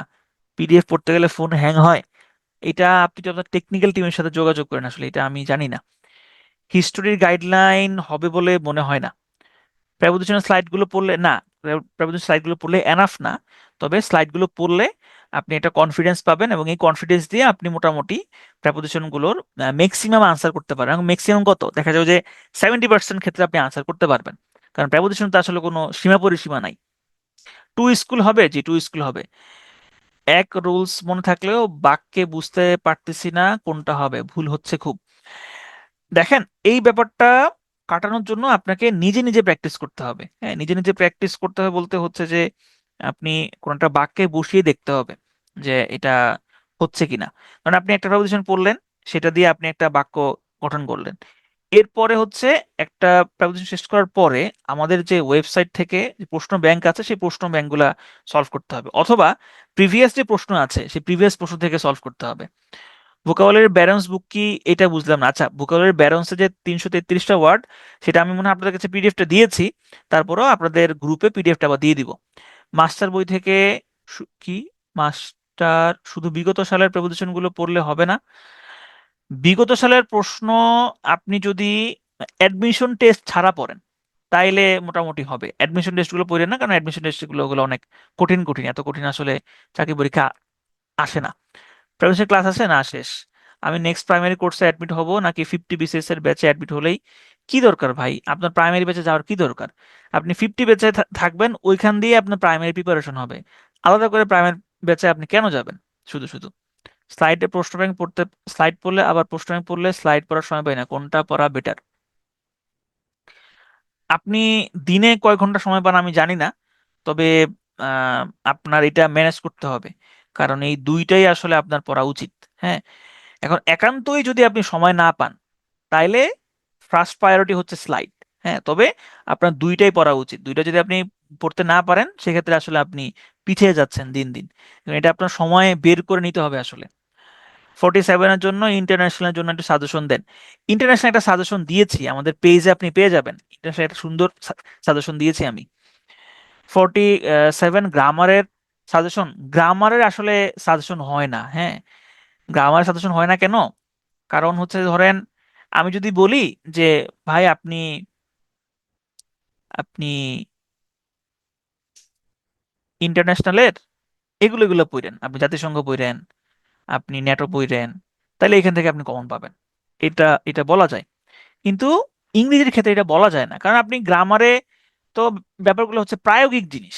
হ্যাঁ, আমি এরকম আপনাকে আপনাকে আমি আপনাকে বলতে পারবো যে আপনি স্পেলিং পড়েন, স্পেলিং পড়লে এখান থেকে আপনি এক ইজিলি কমন পাবেন, 1 থেকে 2 মাস্ট কমন পাবেন। এখন স্পেলিং আপনি কোনগুলো পড়বেন, এটা আমি আপনাকে বলতে পারবো না। আমি শুধু বলতে পারবো যে বইয়ে যেগুলো আছে ওইগুলো পড়েন। বুঝতে পেরেছেন? না, আমি ডক্টর না আসলে। কাটমার্ক ভাইয়া কাটমার্কও হয়নি এক্সামে, তখন কি করব? কাটমার্ক হয়নি তার মানে হচ্ছে আপনার প্রস্তুতির ঘাটতি আছে, আপনার রিভিশনের ঘাটতি আছে। এটা আপনার এই ঘাটতিটা কোন কোন কোন জায়গায় আছে এটা আপনাকে একটু খুঁজে বের করতে হবে একটু ঠান্ডা মাথায়। একটু ঠান্ডা মাথায় আপনি কাগজে লিখে লিখে হচ্ছে চিন্তা করেন যে আপনি আসলে কি কি করছেন না, কি কি না করার কারণে আপনার ঘাটতিটা হচ্ছে, কি আপনার রিভিশনের ঘাটতি হচ্ছে নাকি আপনি পড়াশোনা কম করছেন, এটা আপনার খুঁজে বের করতে হবে। জি, মডেল টেস্ট সামনে আসবে, মডেল টেস্ট সামনে আসবে। পলিটিক্যাল সায়েন্সের গাইডলাইন এটা জানি না, আমি আসলে শিওর না। সেন্টেন্স থেকে অ্যাডভার্ব গুলো ফাইন্ড আউট করতে প্রবলেম হয়, অ্যাডজেক্টিভের সাথে গুলাই ফেলি, কিছু অ্যাডভার্বের কোশ্চেন অ্যাডজেক্টিভের মতো লাগে। জেসমিন, আপনি হচ্ছে যে প্রথমত যেটা হচ্ছে একদম বেসিক জিনিস, সেই বেসিক জিনিসটা সব সময় মাথায় রাখবেন। বেসিক জিনিসটা হচ্ছে একটা অ্যাডজেক্টিভ অলওয়েজ নাউনের আগে বসে। অ্যাডজেক্টিভ শব্দটা অলওয়েজ নাউনের আগে বসবে, আর না হয় একটা লিঙ্কিং ভার্ব দিয়ে সাবজেক্টের পরে বসে। আর অ্যাডভার্বটা হচ্ছে অলওয়েজ ভার্বকে মডিফাই করে, এবং অ্যাডভার্বটা বাক্যের যে কোনো জায়গা দিয়ে বসতে পারে। এবং অ্যাডভার্বকে আপনি কি কোনটা দিয়ে প্রশ্ন করলে আপনি উত্তর করতে পারবেন, আপনি হচ্ছে কখন কোথায় কিভাবে কেন দিয়ে প্রশ্ন করলে অ্যাডভার্বের উত্তর পাবেন। ঠিক আছে, এই সিম্পল জিনিসটা মাথায় রেখে যদি আপনি প্র্যাকটিস করতে থাকেন তাহলে আশা করি উপকার পাবেন। পার্টস পিস ধরতে পারি, তেমন ভুল হয় না, কিন্তু যখন এক্সাম দিতে যাই তখন ভুল হয়ে যায়, নেগেটিভ মার্ক বেশি আসে। এইটা হচ্ছে আপনার আপনার একটু খুঁজে দেখতে হবে যে স্পেসিফিক কোন কোন ধরনের প্রশ্নগুলোতে আপনার এই ভুলটা হচ্ছে। হ্যাঁ, এটা কি আপনি একটা অপশনও আপনি জানেন না এই কারণে ভুল হচ্ছে, নাকি আপনি দুইটা অপশনের মধ্যে হচ্ছে গুলিয়ে ফেলছেন এই কারণে ভুল হচ্ছে? যদি দুইটা অপশনের মধ্যে আপনি গুলিয়ে ফেলেন এই কারণে ভুল হয়, সেক্ষেত্রে বলতে হবে আপনার বুঝার ক্ষেত্রে কিছুটা ঘাটতি আছে, কোনো একটা জায়গায় আপনার হয়তো বুঝার ক্ষেত্রে ঘাটতি আছে। তো আপনার যে প্রশ্নগুলো ভুল হয় সেগুলো একটু আপনার গ্রুপে জানাবেন, আমাদের যারা মেন্টর আছে তারা আপনাকে বুঝাই দিবে। টেকনিক্যাল টিমের সাথে কথা বলছি বাট সলিউশন দিতে পারেনি। এটা ভাঙ্গা ফরিদপুর, সলিউশন তো দেওয়ার কথা। আচ্ছা, আপনি একটু আমাদের গ্রুপে একটু জানান তো, আমাদের গ্রুপে আমি তো আপনার আপনার নাম কি, যে ভাঙ্গা ফরিদপুর আপনার কি নাম? আপনার নামটা জানলে আমি হয়তো এই টেকনিক্যালের সাথে আমি কথা বলে হচ্ছে এটা আহ, কিছু হয় কিনা সেটা আমি, আপনার কোন সমস্যা হচ্ছে বা কেন হচ্ছে সেটা আমি বুঝতে পারবো। 47-এর জন্য 49-এর স্লাইডগুলো কভার হবে না? কভার হবে না। চাকরিজীবী হওয়ায় পিটু এর বিষয়ভিত্তিক বুকগুলো পড়ার মতো সময় ওঠে না, পিডিএফ প্লাস প্রশ্ন ব্যাংক এনাফ। পিডিএফ এবং প্রশ্ন যদি 100% শেষ করেন তাইলে আপনি মোটামুটি ধরতে পারেন যে 70 to 80% কমন পাবেন। না না, ভুল পড়েন নাই তো মিতু, ভুল পড়বেন কেন? ভুল তো না, আমি তো অ্যাট হোম তো হয়, ওই যে স্টে অ্যাট হোম তো হয়, ঠিক আছে, কিন্তু টু হয় না। স্যার এতদিনে অনেক কিছু ঘাটতি হয়ে গেছে, অনেক পরীক্ষা দিতে পারি নাই, ক্লাসও গ্যাপ গেছে, এখন এই মাসে কিভাবে সবকিছু গুছিয়ে নিব বুঝতে পারছি না, কোন দিকে ফোকাস করব কেমনে কি। আহ দেখেন, একটা ব্যাপার কি, ধরেন আমাদের সব কাজের একটা ফলাফল থাকে, যে কোনো কাজের একটা ফলাফল থাকে। তো আপনি এতদিন পড়াশোনা করেন নাই, সেটার ফলাফলটা হচ্ছে আপনি এখন পাবেন। যে আপনি পড়াশোনা করেন নাই, এখন পড়াশোনা না করলে তার মানে এখন সেই ফলাফলটা আপনি এখন পাচ্ছেন। এখন এখান থেকে বের হইতে হলে আপনার কি করতে হবে? ধরেন যারা 1 মাস পড়াশোনা করেছে, সেই পড়াশোনাটা আপনাকে আগামী 1 মাসে কভার করতে হবে, প্লাস এখন যে পড়াশোনাটা হচ্ছে সেটাও আপনাকে কভার করতে হবে। তার মানে আপনাকে ডাবল পরিশ্রম করতে হবে।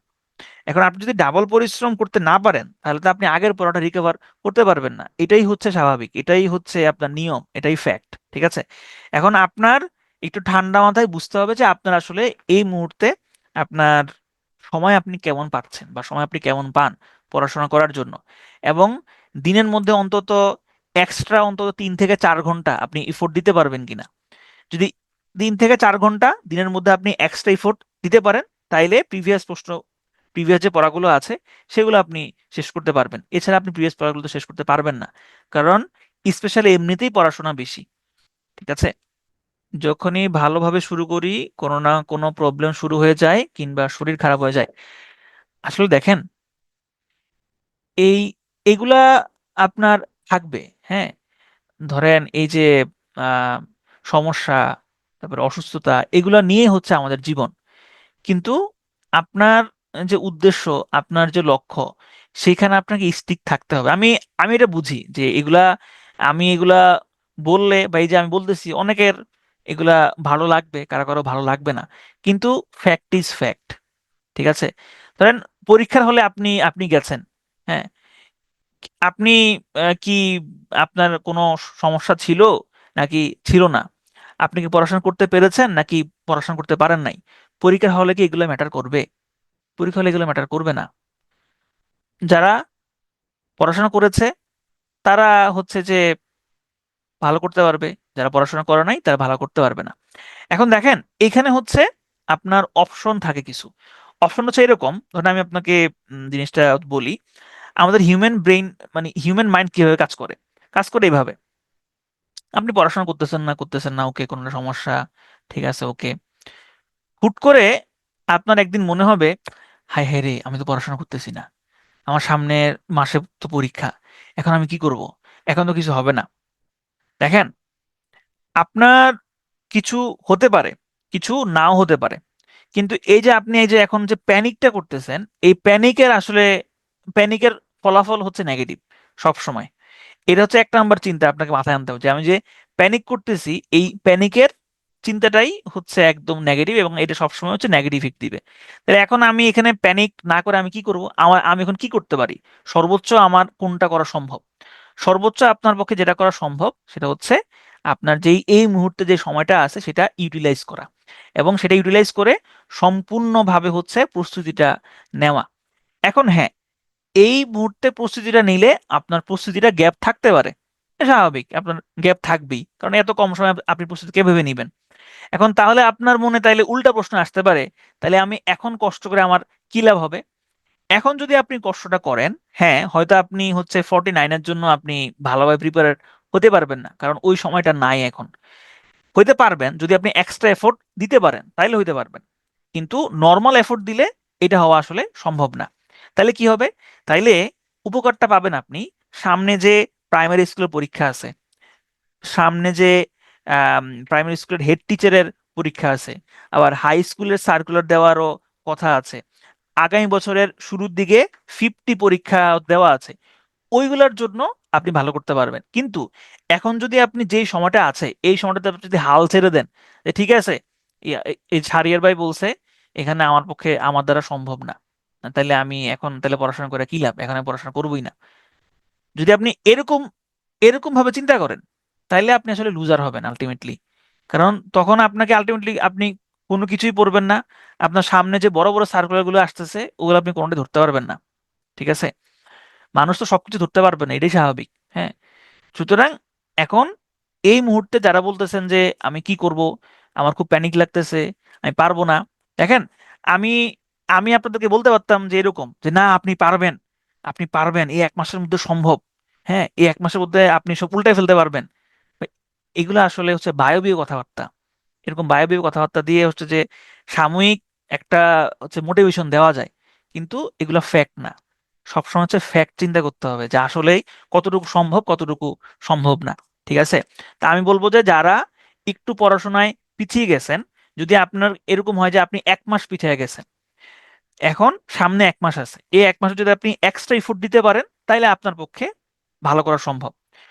আর যদি আপনি এক্সট্রা এফোর্ট না দেন সেক্ষেত্রে, বা নিতে না পারেন সেক্ষেত্রে হচ্ছে আপনাদের পরামর্শ থাকবে এই এখন যে যতটুকু আমরা দিচ্ছি, যতটুকু ক্লাসের সাথে চলছে, এটাই আপনি হচ্ছে ভালো করে পড়েন, এবং এই সামনে যে যে সময়টুকু আছে এটা আপনি কাজে লাগান। এটা কাজে লাগাইলে সামনের যে বড় বড় সার্কুলার গুলো আসছে, সেখানে আপনি ভালো করতে পারবেন। আর সামনে যে বড় সার্কুলার, যেরকম সার্কুলার আসতেছে, পরীক্ষা তো একদিন না একদিন হবে, এইগুলা যদি কেউ না ধরতে পারেন, তাইলে এটা হচ্ছে যে আপনার আম, এইটা একটা বড় ধরনের ব্যর্থতা হবে। কারণ এত এত পোস্ট, ধরেন এই যে প্রাইমারি স্কুল হেড টিচারের পোস্ট তো ছিল, হইলো কত, 2100 ছিল, 2100 থেকে কিছুটা কমবে, কমে 1200-তে চলে আসছে, বা 1200-তে চলে আসবে। তাহলে এখানে 1200 পোস্ট, তারপরে প্রাইমারি স্কুলের পোস্ট, এরপরে হাই স্কুলের টিচারের পোস্টও নাকি আসবে শুনতেছি। তো এত এত পোস্টের মধ্যে আপনার অবশ্যই একটা পোস্ট গ্র্যাব করা উচিত। ঠিক আছে? 2 তারিখে আমার গলব্লাডার সার্জারি হয়েছে, কয়েকদিন আমি ক্লাসও করতে পারিনি। আজকে ক্লাসে জয়েন করলাম, বাট স্টিল মাথায় কিছু ঢুকছে না, পড়তে পারছি না, লিখতে পারতেছি না, কিছু পড়া এখনো শুরু করতে পারিনি, কিভাবে কি কভার করব কিছু বুঝতে পারছি না। শামীম আম্মু, আপনি আগে সুস্থ হন, আপনি আগে সুস্থ হন, হ্যাঁ। কারণ হচ্ছে ধরেন আপনি এখন জোর করে পড়াশোনা করবেন, কিন্তু আলটিমেটলি তো আপনার পড়াশোনাটা হবে না। সুতরাং আমার কাছে মনে হয় আপনি রেস্ট নেন। যেটা উম, হয়ে গেছে সেটা তো আপনি আর ফেরত পাবেন না। সামনের যে সময়টুকু আছে এইটাকে কিভাবে হচ্ছে যে আপনার সম্পূর্ণভাবে কাজে লাগানো যায়, এইটার দিকে আপনি হচ্ছে মনোযোগ দেন, হ্যাঁ। আপনি আগে সুস্থ হন, সুস্থ হয়ে তারপরে আপনি একটা খাতা কলম নিয়ে বসবেন, হ্যাঁ। এটা হচ্ছে সবার জন্য, হ্যাঁ, সবার জন্য একটা ম্যাপ থাকা দরকার। এটা একটু যারা আছেন এখানে 60-65 জন, সবাই একটু এই একটা খাতা কলম নিয়ে বসবেন, খাতা কলম নিয়ে বসে বসে একটু লিখবেন খাতায় যে আমি হচ্ছে এই জায়গাটাতে যাইতে চাই, এই জায়গাটাতে যাইতে হইলে আমার এইগুলো এগুলো লাগবে, আমার হচ্ছে এটা শেষ করতে হবে, আমার এটা শেষ করতে হবে, এটা শেষ করতে হবে, এটা করতে হবে, এটা করতে হবে, এরকম আপনি লিখবেন। লেখার পরে আপনি এবার আরেকটা কলমে লিখবেন যে এই এই মুহূর্তে আপনি কি কি ফেস করছেন, কোচিং এর সাথে আপনার কি কি শেষ হয়েছে, ওইটা আপনি একটা লিস্ট করবেন। তখন আপনি বুঝতে পারবেন যে আপনার আসলে কোন কোন জায়গা বাকি আছে, কোন কোন জায়গায় আপনার জোর দিতে হবে, এবং সামনের যে সময়টুকু আছে সেটা কিভাবে কাজে লাগাইলে আপনি এটা অ্যাটেন্ড করতে পারবেন। ঠিক আছে? তখন একটা ম্যাপ থাকে। আপনার যদি কোনো একটা ম্যাপ না থাকে মাইন্ডের মধ্যে যে আপনি এই জায়গাতে যাচ্ছেন, এগুলা করা বাকি আছে, এটা করতে হবে, তাহলে আসলে ওইটা আপনি হচ্ছে দিকভ্রান্ত থাকবেন সবসময়। ঠিক আছে? 1 মান্থ হয়ে গেল, স্টিল টাইম ম্যানেজ হচ্ছে না ভাইয়া, ডেইলি পড়া কভার আপ করতে করতে সাবজেক্টিভও টাইম দিতে পারি, ওকে, টাইম ম্যানেজই করতে পারি না। আবার আমি লিখে লিখে পড়লে মনে থাকে, এক্সামেও ভালো করি, বাট লিখে না পড়লে পারি না, ভুল হয় বেশি এক্সামে, টাইমটা ম্যানেজ করবো কিভাবে? আচ্ছা, দেখেন, যাদের টাইম ম্যানেজমেন্টের সমস্যা হয়, এখানে কিছু অপশন আছে। অপশনটা হচ্ছে, আপনি যদি টাইম সেভ করতে চান সেক্ষেত্রে আপনি রেকর্ড ক্লাস দেখতে পারেন। যদিও এটা হচ্ছে আমার মতামত, অনেকেই বলে যে না আপনি লাইভ ক্লাস করবেন। তো আমার কাছে মনে হয় আপনি যদি রেকর্ড ক্লাস দেখেন, সেটা দেখবেন এইভাবে। ধরেন এই যে আমি এখন পিডিএফটা দিয়ে দিব সাথে সাথেই, আপনি শুরুতে পিডিএফটা, কেউ যদি রেকর্ড ক্লাস দেখেন তাহলে শুরুতে হচ্ছে আপনি পিডিএফটা রিডিং পড়লেন 2 বার, কোনো মুখস্থ না, জাস্ট আপনি রিডিং পড়লেন পিডিএফটা 2 বার, ওকে। এরপরে ক্লাসের রেকর্ডটা আপনি দেখলেন, একটু স্পিড বাড়ায় দেখলেন, 1.5 বা 2x স্পিড আপনি দেখলেন। দেখার পরে আপনি আবারও পিডিএফটা পড়বেন, দেখবেন যে তখন অনেক কিছুই আপনার খুব ইজিলি মনে থাকবে। ঠিক আছে? এরপরে আপনি হচ্ছে প্রশ্ন ব্যাংকটা সলভ করবেন, এবং এই প্রশ্ন ব্যাংকটা সলভটা করবেন আপনি হচ্ছে ব্যাখ্যা ছাড়া। একটা ক্লাস, একটা ক্লাস এবং হচ্ছে আপনার এই প্রশ্ন ব্যাংক এবং সলভ করা এবং হচ্ছে রেকর্ড দেখা, সর্বোচ্চ আপনার 5 ঘন্টা, 5 ঘন্টা লাগবে না, 4 ঘন্টা লাগবে একটা। তাই দিনের মধ্যে অন্তত আপনার 8 ঘন্টা সময় যাবে এই ক্লাসের পিছনে। কিন্তু আপনি যদি লাইভ ক্লাস করেন সেক্ষেত্রে আপনার সময়টা অনেক বেশি যাবে।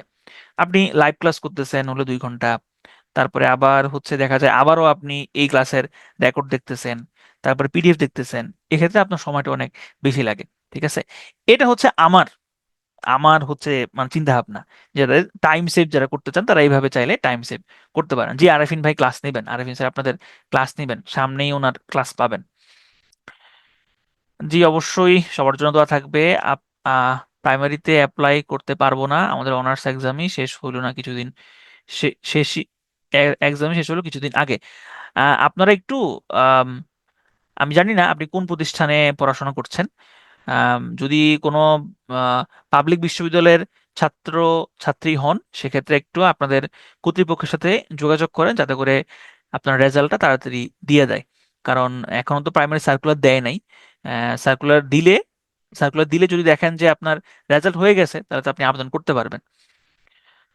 এটা আমি করি রেকর্ড, ওকে। আচ্ছা, ঠিক আছে। ন্যাশনাল থেকে পড়েছেন, সেক্ষেত্রে আপনাদের তো ন্যাশনালের তো ইয়া থাকার কথা, বিভিন্ন গ্রুপ থাকার কথা, হ্যাঁ, কোরাম থাকার কথা, ওই গ্রুপে একটু আপনার একটু লেখালেখি করেন এটা নিয়ে, যাতে করে একটু প্রেসার ক্রিয়েট করতে পারেন, হ্যাঁ। এখন তো হচ্ছে যে মবের যুগ, হ্যাঁ, মব ক্রিয়েট করলেই হচ্ছে সবকিছু হয়ে যায়। সুতরাং আপনারাও চাইলে একটা মব ক্রিয়েট করতে পারেন। এটা খারাপ দিকে না, এটা হচ্ছে ভালো দিকে বলতেছি, মানে এটা দাবি তুলতে পারেন আর কি, বা একটা স্মারকলিপি প্ল্যান করতে পারেন যে একটা বড় সার্কুলার আসতেছে, এটা আমরা ধরতে চাই। হ্যাঁ, তাহলে আমাদের আমাদের রেজাল্টটা যাতে তাড়াতাড়ি পাবলিশ করা হয়। হ্যাঁ, আমার কাছে মনে হয় কাজ হবে। ঠিক আছে। ঠিক আছে, সব ভালো থাকবেন, সুস্থ থাকবেন। আবারও আগামী ক্লাসে আপনাদের সবার সাথে দেখা হচ্ছে। আল্লাহ হাফেজ।